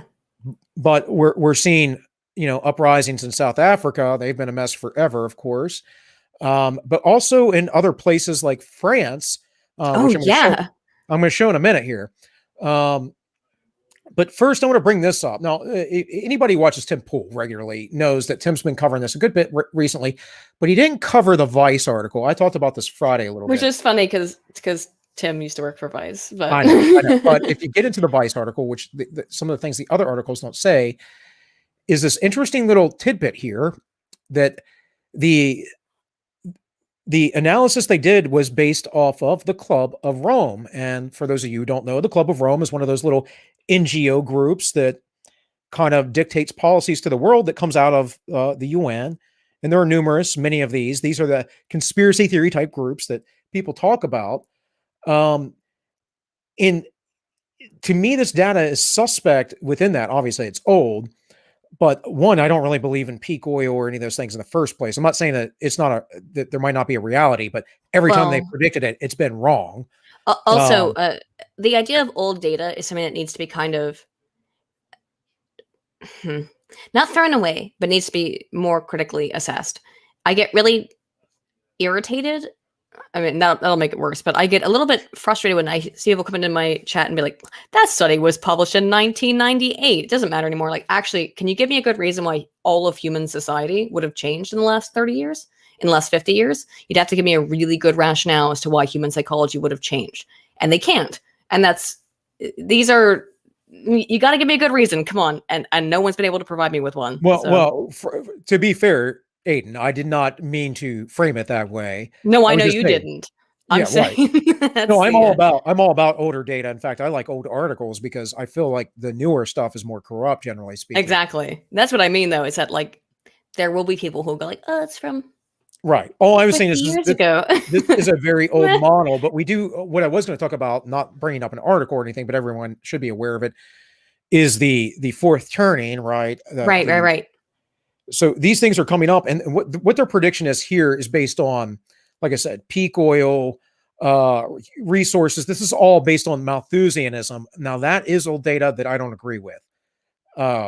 It's really an old concept, right? It's not really data. It's a philosophy that we're going to run out of space on Earth. We're not going to have enough resources, and everyone's going to die.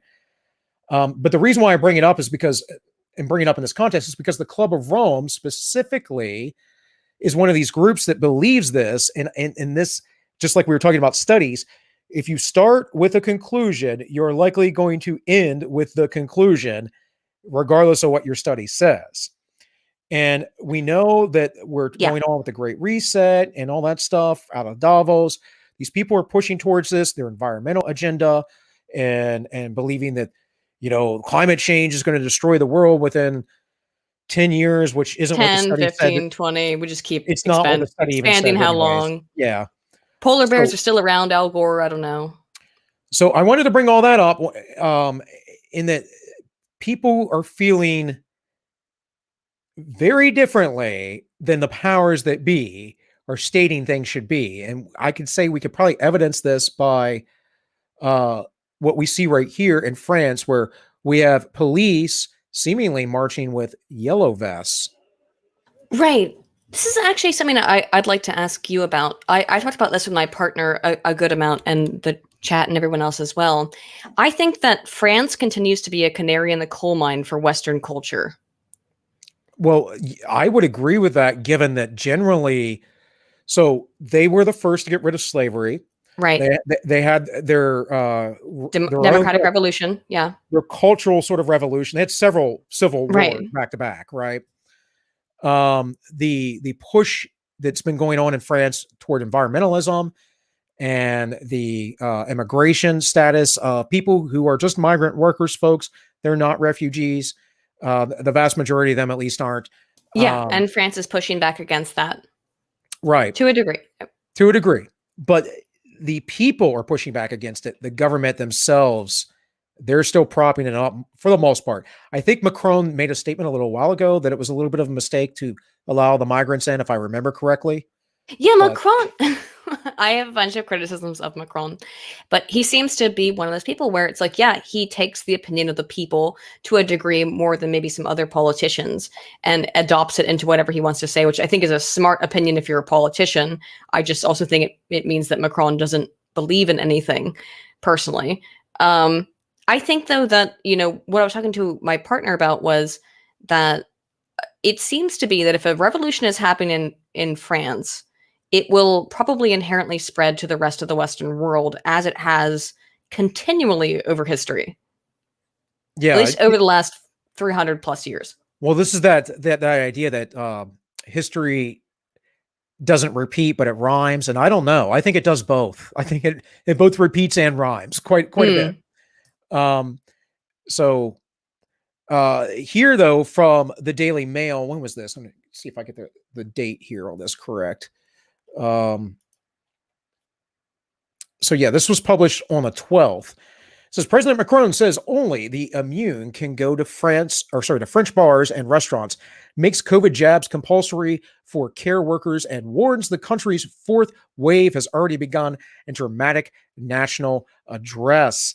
And then we had, just from the other day, this come out where France achieves record COVID jabs with Macron's big stick approach. And that is where they were going to 800,000 vaccinations because they were going to imprison people potentially. Yep. And I mean, this is like the definition of authoritarian. Yeah.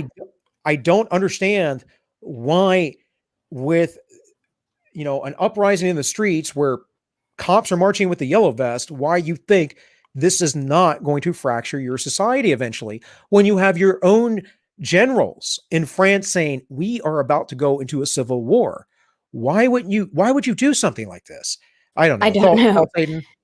I don't know. I actually don't know. And I find I'm very concerned about the COVID stuff. I think, as everyone I believe on Earth is, to be fair, particularly as we move into an increasing percentage of people who are being infected with this Delta variant, of which it appears to be that the vaccines are not effective against. And now I have watched of hospitalizations in the 60% in the UK of hospitalizations are vaxxed. Yes. Yep. That is the correct statistic as far as I saw it. And what I am confused about, right? Okay, I'm not confused because I know what's going on, but I won't make it clear.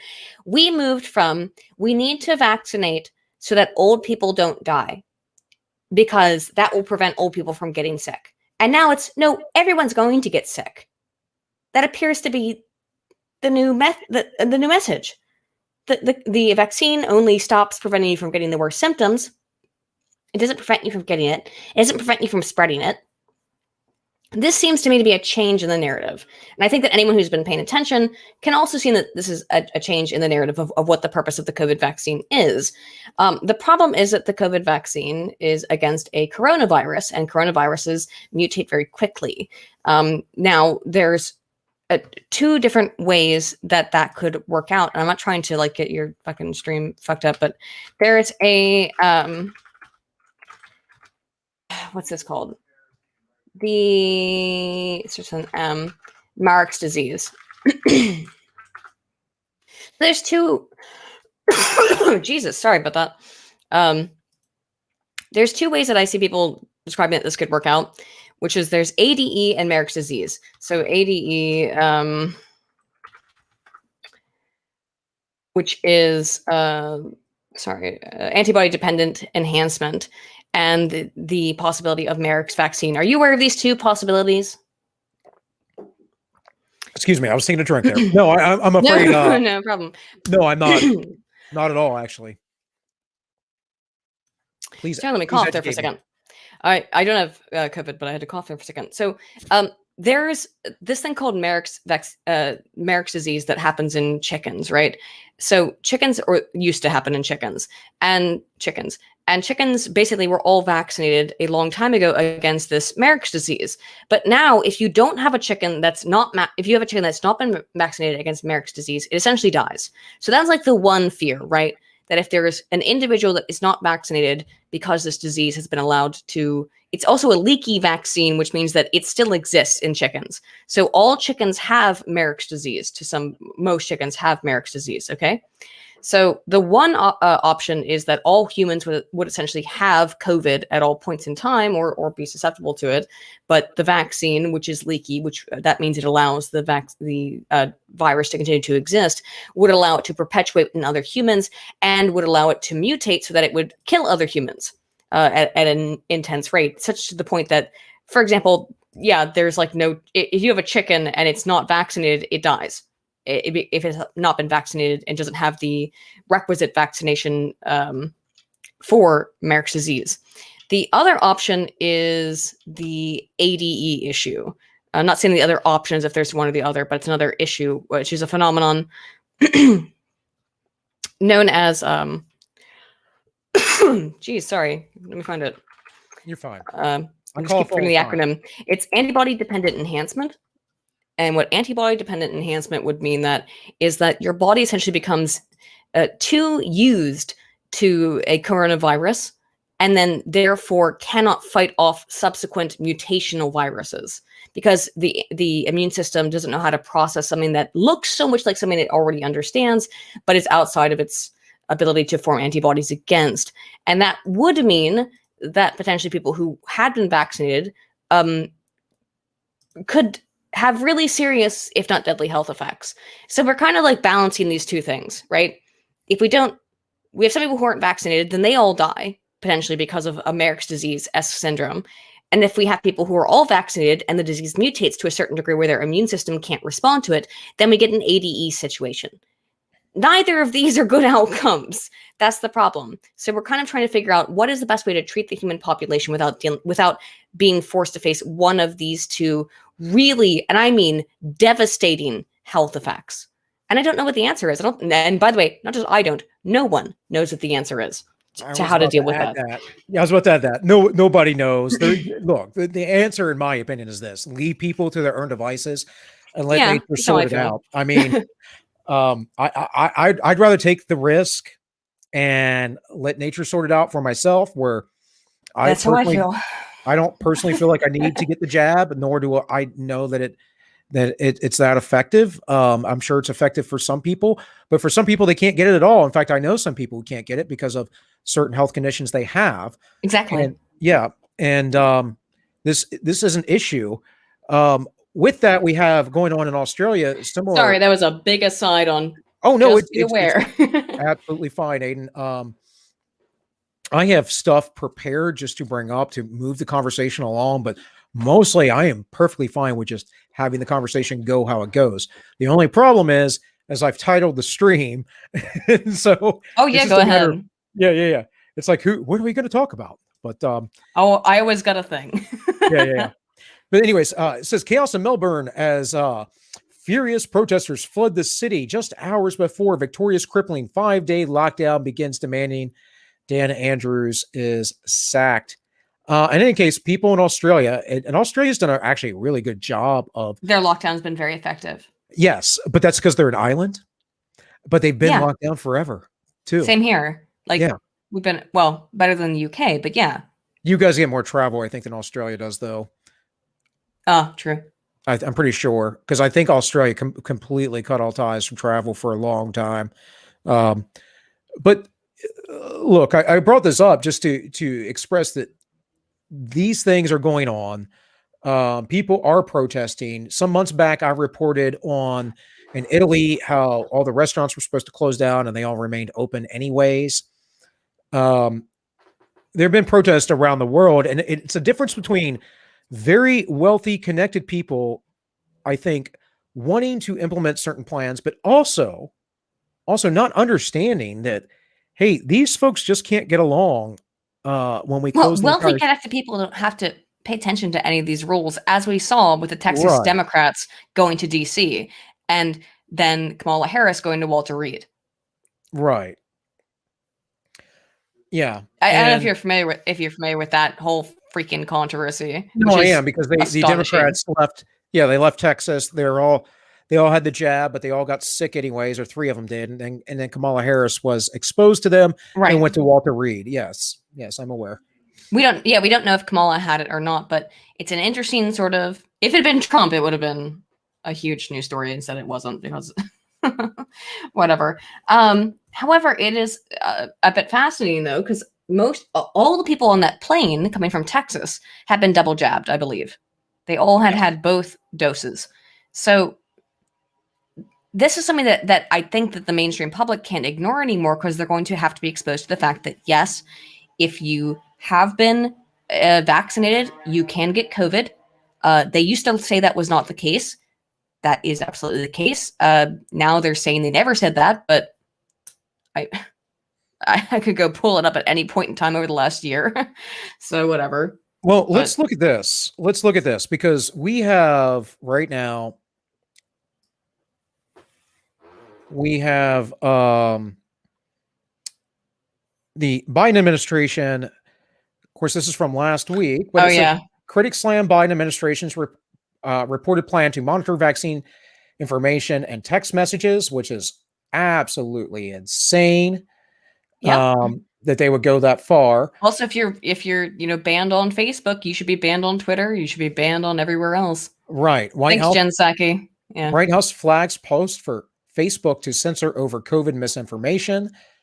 That's crazy. But then we have this for those of you who are short-memoried Americans. McCarthy writes in give me a second. The fact that you continue, because it was a Trump vaccine, so right. And I quote, "The fact that you continue to undermine public confidence in a vaccine if the vaccine emerges during a Trump administration, I think is unconscionable." That was from President Mike Pence during the presidential debates. And Kamala's response, was And- that she basically said she didn't trust I'm paraphrasing, that she didn't trust any vaccine made under Trump. The reality is that the vaccines made under Trump are the same vaccines that are under the Trump administration. It didn't change. They didn't suddenly stop their research and change it. Yes. It's the same stuff. I'm going to play you the clip in a minute. We'll let her. Go ahead. Herself. If you guys want to Sorry, I'm check out jumping the ahead. article I'm here- jumping the gun. no worries, Aiden. If you guys want to check out the article here, this is from The Hill. This was released today. Guess who's undermined public confidence in the vaccine? I was looking for a clip, a major clip, which I couldn't quite get, which had both Biden and Harris talking over and over again. But I have this, which is just dandy enough, at least for me. So let's see here.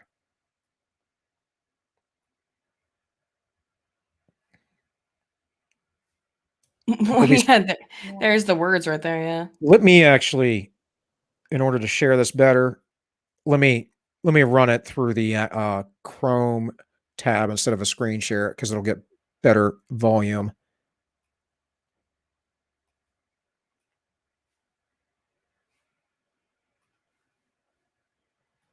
Dr. Anthony Fauci and other experts say that most of the people who can be vaccinated need to be vaccinated.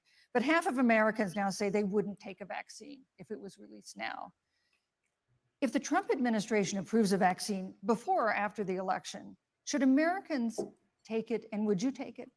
If the public health professionals, if Dr. Fauci, if the doctors tell us that we should take it, I'll be the first in line to take it. Absolutely. But if Donald Trump tells us that we should take it, I'm not taking it. We're going to have a vaccine, Senator, in record time, in unheard of time, in less than a year. We have 5 companies in phase 3 clinical trials. And They actually aren't. That's actually a lie, Mike Pence. I want to be very clear. So what Pence just said there is a lie. Yes. None of these vaccines made it into phase 3 trials. Well, phase 3, yeah, they might have called it phase 3, but that's not. We're calling the public phase 3, I think. Phase 3 takes between 5 to 10 years to assess. So I don't know if Pence doesn't know any better. Look, I'm no fan of Mike Pence. I like Trump well enough, but we have to be honest when we're being honest and call it lies when they're presented, and that the reality, no matter which side or political party presents it. And no, none of the vaccines that are currently available have been through what we would have outside of the last 2 years called a phase 3 trial, which takes between 5 and 10 years. And that's what is a longitudinal trial. That's not happened. And then people will be like, what are you, some kind of science denier? No, it's because I know way too much about science. That's why I get concerned about these things. It's because I know too much about science. Right. You understand that there are potentially long-term consequences to putting foreign agents into your body. I mean, that seems like common sense, although I don't think it's that common to have common sense these days. I mean, it would be like, okay, so back in the day, doctors used to recommend smoking cigarettes, right? Yes. Because they didn't have longitudinal data to know what would happen if you smoked cigarettes for 15 years. Hey, Aydin, why don't you let your kids go play in the field as the DDT comes around? Exactly. Exactly. What? Well, we could talk about Biden confusing the Tuskegee Airmen with the Tuskegee experiment. Oh my goodness, when he said that. Oh my God, dude. It was like insane. That was cringe. It was like, it wasn't just cringe. That was deeply, that I don't get offended too often, but that one was kind of like, woo, lad. You got to understand that vaccines don't happen typically in 8 months, which is what we're looking at here. Right. I like this Google search I did trying to find clips. Dems won't take vaccine under Trump. Now, I use both Google and DuckDuckGo primarily. I'm sure it's going to be very different. Right. I didn't bring up the DuckDuckGo one, but yeah. But look, Republicans who don't want coronavirus, GOP, very stubborn vaccine skepticism. Nearly 30% of Republicans say they won't get. Guess who undermined public confidence? I found that article. What is that? That's from today. And Barry. That's very recent. Barry. I mean, the reason why I don't want to get it is because I would like to have children in the next year or so. And so that would be a serious concern. And I don't think it'd just be for me. I think it's for anybody. And then that provides its own issue, right? Where what if you can't go into the hospital because you're not vaccinated? The reality is, guys, you got to talk to your doctor, right? I mean, yes, you got to make the decision yourself. This isn't a global decision. We cannot decide that everyone needs this thing. But yet it's being treated as global. You can't go out. Yes. You can't go into public. You can't go to. They're seemingly implying you won't be able to go to the store, at least in the UK. Look, right. And this is, at least metaphorically, folks, principally the same thing as the mark of the beast. What they're saying is, if you don't do this, you can't buy or sell or interact within society. Yeah, I've always been very skeptical of those kinds of Revelation-esque applications to real world stuff, but you can't buy or trade, you can't do anything. I see why Christians would feel that way. Yeah, and I'm not saying that. I don't think that the mark of the beast is actually necessarily a physical thing. I think it's a symbolic representation of anything where you kowtow to the mass hysteria, if you would. That whole thing we talked about in the beginning when you first came on with the highly socialized nature of human beings and how being othered is so detrimental to our health, which is why most people go along to get along. Mm-hmm. Yeah, exactly. Oh, yeah. So moving on, I want to keep going. I got a few. Yeah, I read this article. Well, good. Maybe some other folks didn't. But again, we're just going to look at the headlines. I'm about to say highlights, and we're past 2 hours now, so I might start stammering around on my words. Anyways, FBI agent in Whitmer kidnapping case arrested following domestic incident. You're saying that that the FBI agent was not on par with a good citizen, that he would lie, cheat, and steal to get people, entrapped and caught and thrown into the jail for kidnapping their governor, who was basically being a tyrant, by the way. Yeah, Still is. exactly. Still is, as far as I know. But yeah, this same guy is, a domestic abuser. I mean, well, it's interesting. He must have done something else, I'm guessing, because the Dems have been very much in favor of supporting the FBI over the last 6 months. Only the last 6 months, never before then. But it's very interesting to watch how all of a sudden we have to be very, very in support of the FBI until we're not, which makes me have a bunch of red flags get raised in my head. What did this guy actually do?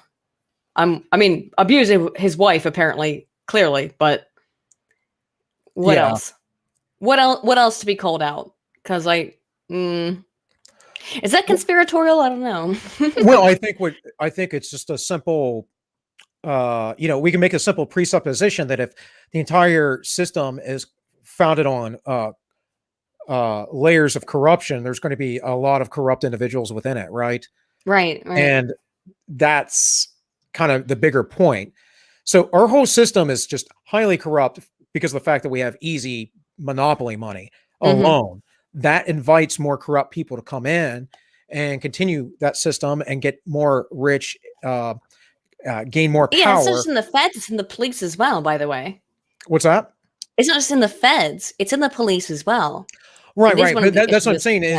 I think the bigger point I'm trying to make is with our monopoly money, with our government centralized authoritarian system, what we have is a means that from the top all the way down, everyone becomes corrupt. Because even with local police officers, we could say that they become corrupt because they get given grants and money and things from the federal government because they have this power to produce things out of thin air. And that they often follow suit with the FBI. I mean, I worked in law enforcement for 13 years. I can tell you, we follow suit with the FBI, the feds. Right. That's how it rolls, guys. In any case, I brought this up just to show corruption in general. Here was another one that was just came out. It says, search for Minneapolis lawmaker residency uncovers domestic assault. So apparently this guy doesn't even live in Minneapolis. Tim Pool talked Minnesota. Did I say Minnesota? Did I? Yeah, sorry. I hate to fucking correct people. No, it's fine. That's trying to be clear, because otherwise somebody else will fucking clip it, and be like, ugh. I don't care. I know you don't, but I'm just saying, just to be clear.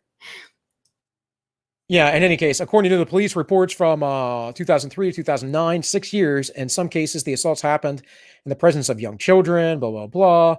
Again, though, this isn't anywhere to be found. Again, I only brought this up because Tim Pool covered it this morning, and they're focusing on people like Marjorie Taylor Greene, who just says she's just crazy. Okay, but wait, what? He filmed himself in front of young children?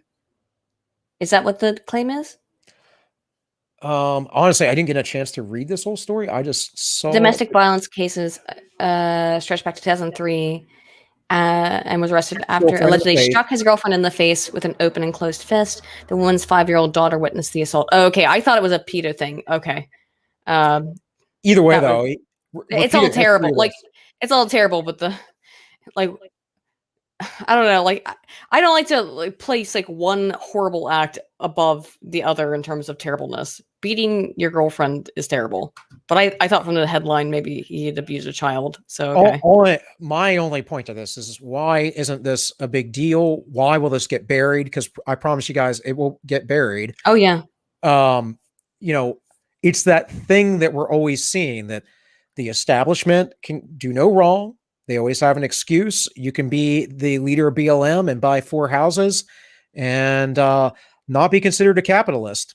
Well, what I would say is also what's happening right now, and let me know if you agree, is that since Trump is out, there is this thing called mean world syndrome. And what mean world syndrome is is this tendency for when people watch TV all the time and all they see are negative articles, negative news coverage, they think the world is a way worse place. They think it's more evil. They think it's more dangerous, which is, I think, what we got under Trump was exacerbated mean world syndrome. And now the mainstream media kind of wants to roll some of that back. They want to hide articles like this. They want to not report on negative things like this to reduce the mean world syndrome, to make people feel that the world is less of a bad place just because Trump isn't there anymore. And I think that's what we're actually seeing is an attempt to reduce the mean world syndrome that they themselves have created to a degree that has never before been fucking seen over the course of the 4 years under Trump. True, insane mean world syndrome. I mean, Aydin, maybe, but I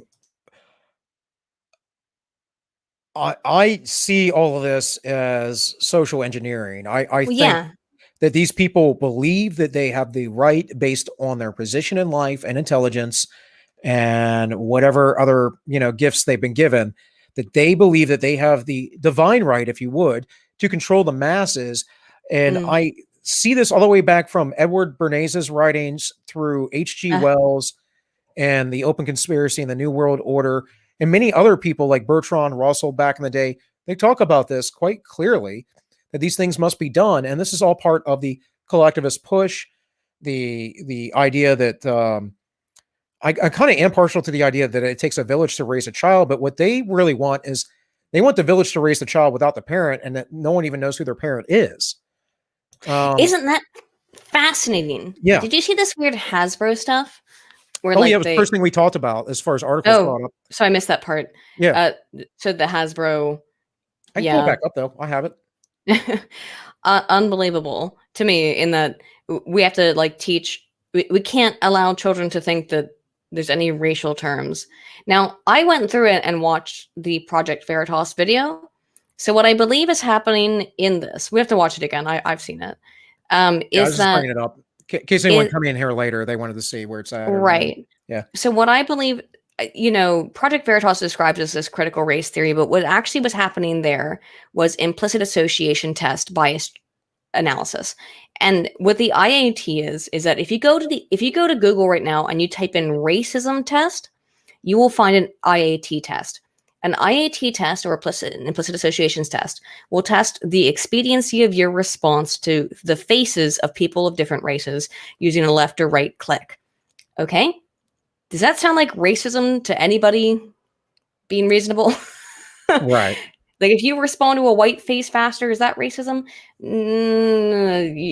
You come up with your own answer, I guess. But that's not being incorporated with children who are as young as infants, according to Hasbro. And their rationale why is because children who are infants respond faster to the race of their own mother's face than they do to the race to faces of people of other races. So we have to basically train children to not respond more quickly to the face of their own mother. That sounds I don't know, how dystopian do we have to get before I can say the word dystopian? Well, I mean, we're in a pretty dystopian place. So here, by the way, guys, again, you can always go fact check me from Reuters. I meant to bring this up in the last little part we're talking about. Democrat Biden warns against rushed out coronavirus vaccines. Here's his little speech. Right. We're not going to cover that right now, but yeah, sorry, I always draw you out, my dude. Oh no, it has nothing to do with that. I mean, this is I'm used to doing this by myself, so with guests it changes a little bit, right? And only it's just for the memes. I don't run the production side of things really. So Tank does all that, so I can be more focused on the guest. But it's whatever. It's whatever, Aydin. I'm just happy to have you on. I'm here anytime. Anytime I can remember what time it is. Anytime I'll be back Friday at 3 p.m. 3 p.m. Eastern. I believe that is 8 p.m. your time, I think. Yeah. Okay. Should write it down. So if you want to come on, if you're available, I would love to have you usually, yeah. Okay. Well, I'll send you a reminder on Twitter like tomorrow or something. Send me a reminder like 3 hours before 3 hours So before. Okay. Yeah, Okay. that's when that's the time period where I'll get confused about the time zone because I always do. Every time I lived there for 2 years and I never get used to the time zone. Yeah, I don't know. I know it's completely my issue of not getting used to the time zones. Well, I'm horrible with this. First time I scheduled Matt Christensen, who I've known for years because I was a Patreon of his. I've had many. He's very cool. Yeah, I've had many private conversations with Matt. Whatever, consider him a friend. I mean, we're not besties or anything, but I consider him a friend. And I had him on, or wanted to have him on, and I completely screwed up the time zone thing between him and I, and we ended up talking across from each other about the time zones. I know. We were set and big whole confusion. So this one was all my fault. This one was all my fault. Well, that was a few months ago, and I've tried to get much better about all that. So in any case, more on this social engineering stuff. And again, guys, we're not going to get into the weeds of it. You can go read the articles for yourself. There are plenty of people who are talking about this stuff. I just kind of want to suss out some of these things and a bigger picture of how the West is in dire need of some help right now, that we really need to stand up. Yeah. So this is on the audits, and this is the Arizona audit. Oh yeah. Reportedly found potentially thousands of duplicate ballots, up to 74,000 ballots that were that were received that were not sent out potentially as well. So here's just one article. Again, this is from What's the fucking point? This is I'm sorry. This is my real black pill here. Same thing seems to be happening in Georgia. Yeah, there you go. What can we do? There's nothing within the Constitution to give us any possible recourse. Right. So there's nothing. Yes, it looks like there were irregularities in the 2020 election. That seems to be something that I don't think that I can not say on YouTube. For a while, if you said that stuff, it was instant ban. Yeah. Just saying, in Arizona and Georgia, they have conducted audits and they found these kinds of results. Data conducted, done, they exist. What do we do? And this is when they started doing this. I asked myself, and I asked other people this too, I was like, well, even if they found that 100% of the ballots had been messed with, there is no recourse for the American people. There is none. There's just none. There's nothing within the Constitution. The thing is unless Joe Biden is directly responsible for the chicanery, essentially he cannot be impeached over this because it's not his fault. Of course, it's all the local Democrats. Right. That was kind of on purpose, but whatever. The interesting thing, the old switcheroo that we have to watch out for here is they will use this in these discrepancies for the federal government to come in and shore this up, as they are trying to do in their new House resolution, and where they want to make the elections federal and federally audited. And that, my friends, means that no one outside of the establishment will ever, for certain, gain power again. It's not likely to happen now, but I mean, we'll see. Things are not looking great, I would say. Right. Well, I think we're definitely, I'm just going to say it, I know it's a trope at this point, but we're definitely going towards the civil war, the balkanization. Balkanization or peaceful divorce seems to be one or the other option, Ideally, but I hate to use those terms because they've kind of become memes. But I don't know what else is going to happen. It seems to me that it's impossible for the left and right states to get along with each other at this point. They fundamentally disagree with each other on everything. And the weird thing is that it's not just like we disagree.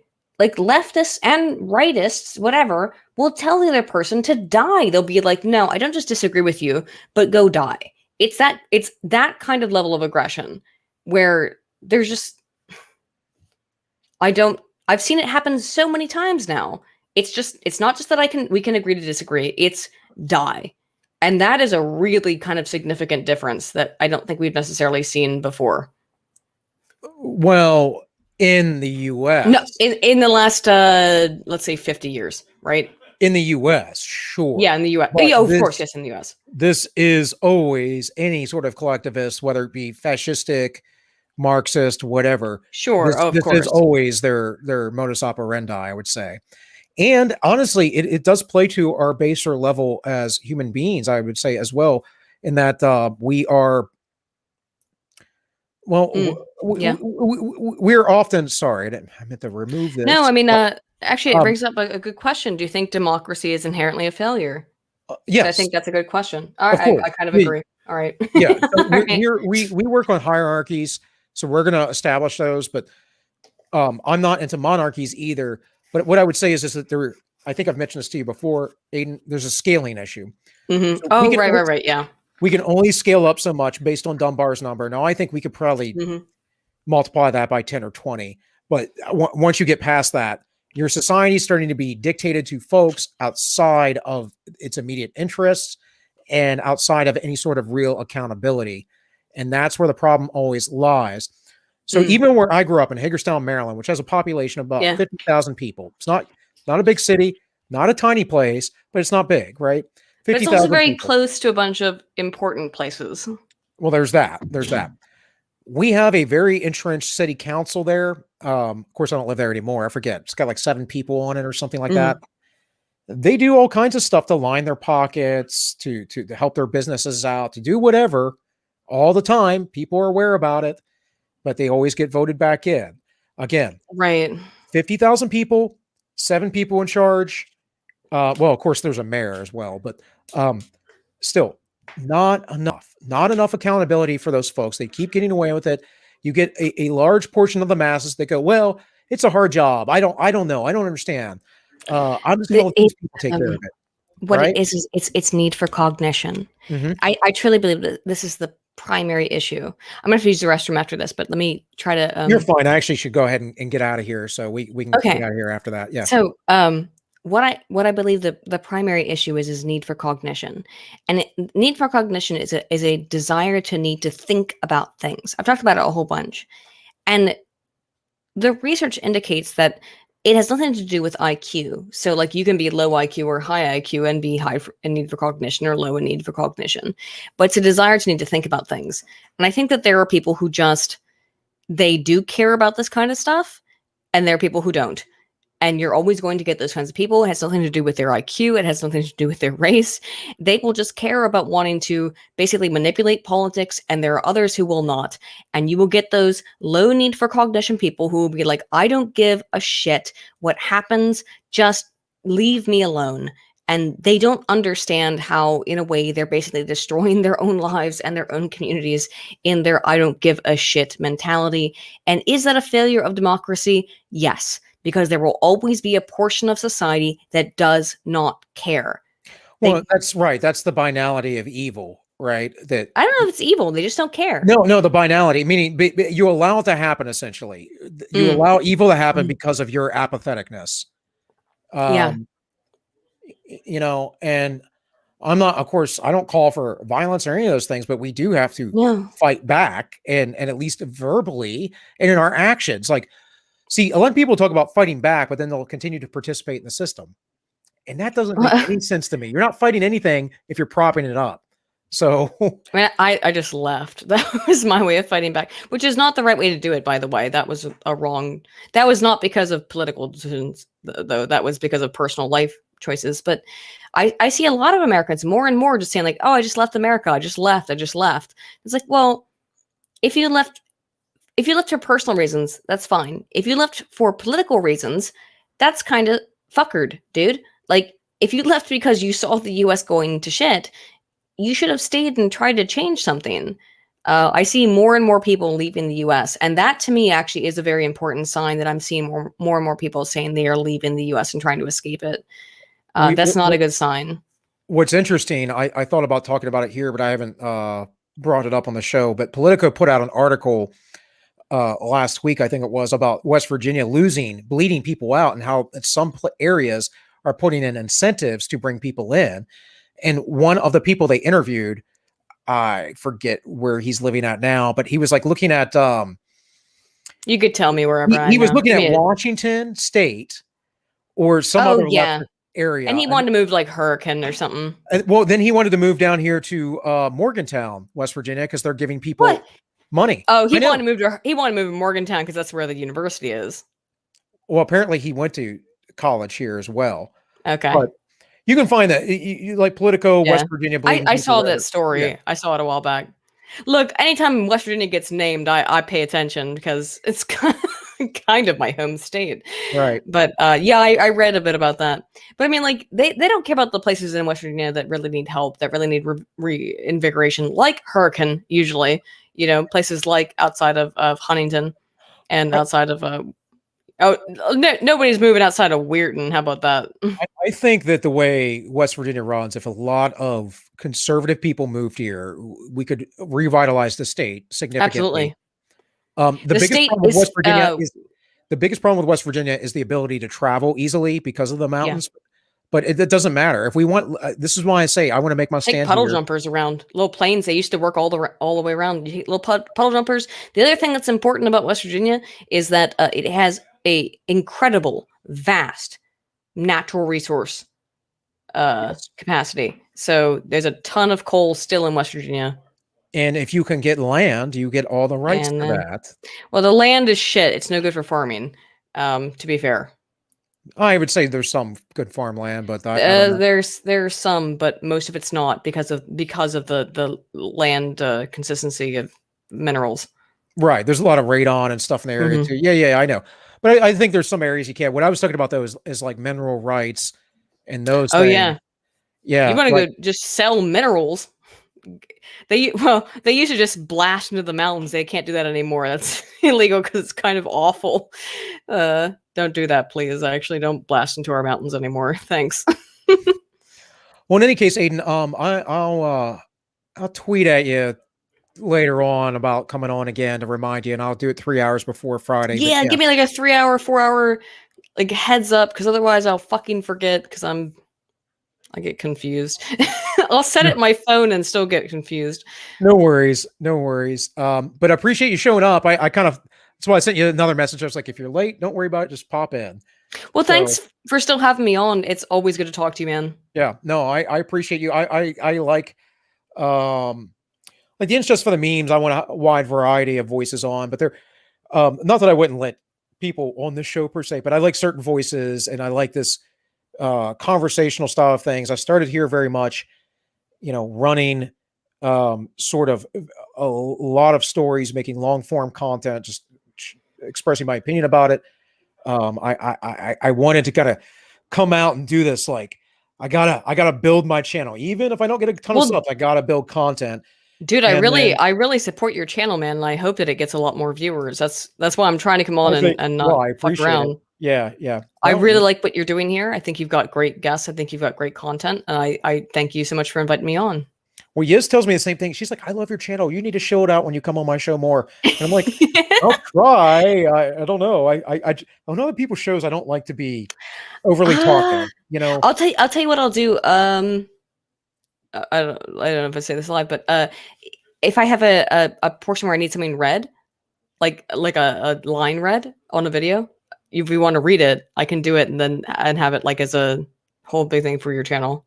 Okay. There's because a lot of times I have like quotes like from a study or something.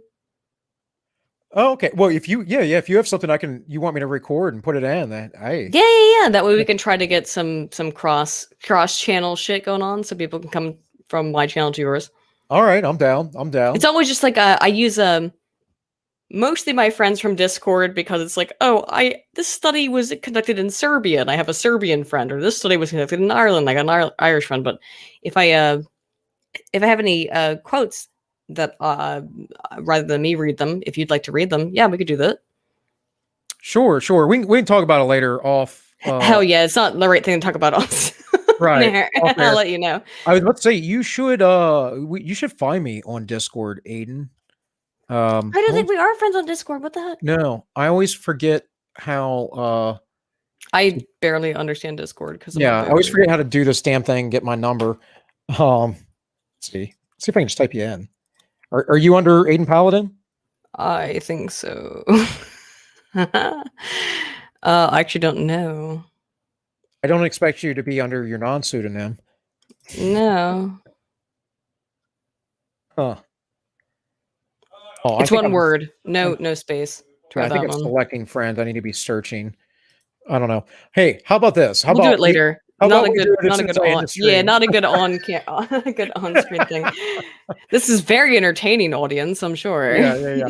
Guys, thanks for showing up. Thanks for being here. Thanks for the likes. Sorry for Staying with being us. late again. Oh, no worries. No worries. Thanks for all of the things, guys. This has been All Minus One. My name is Bill. And guys, I wish you all well.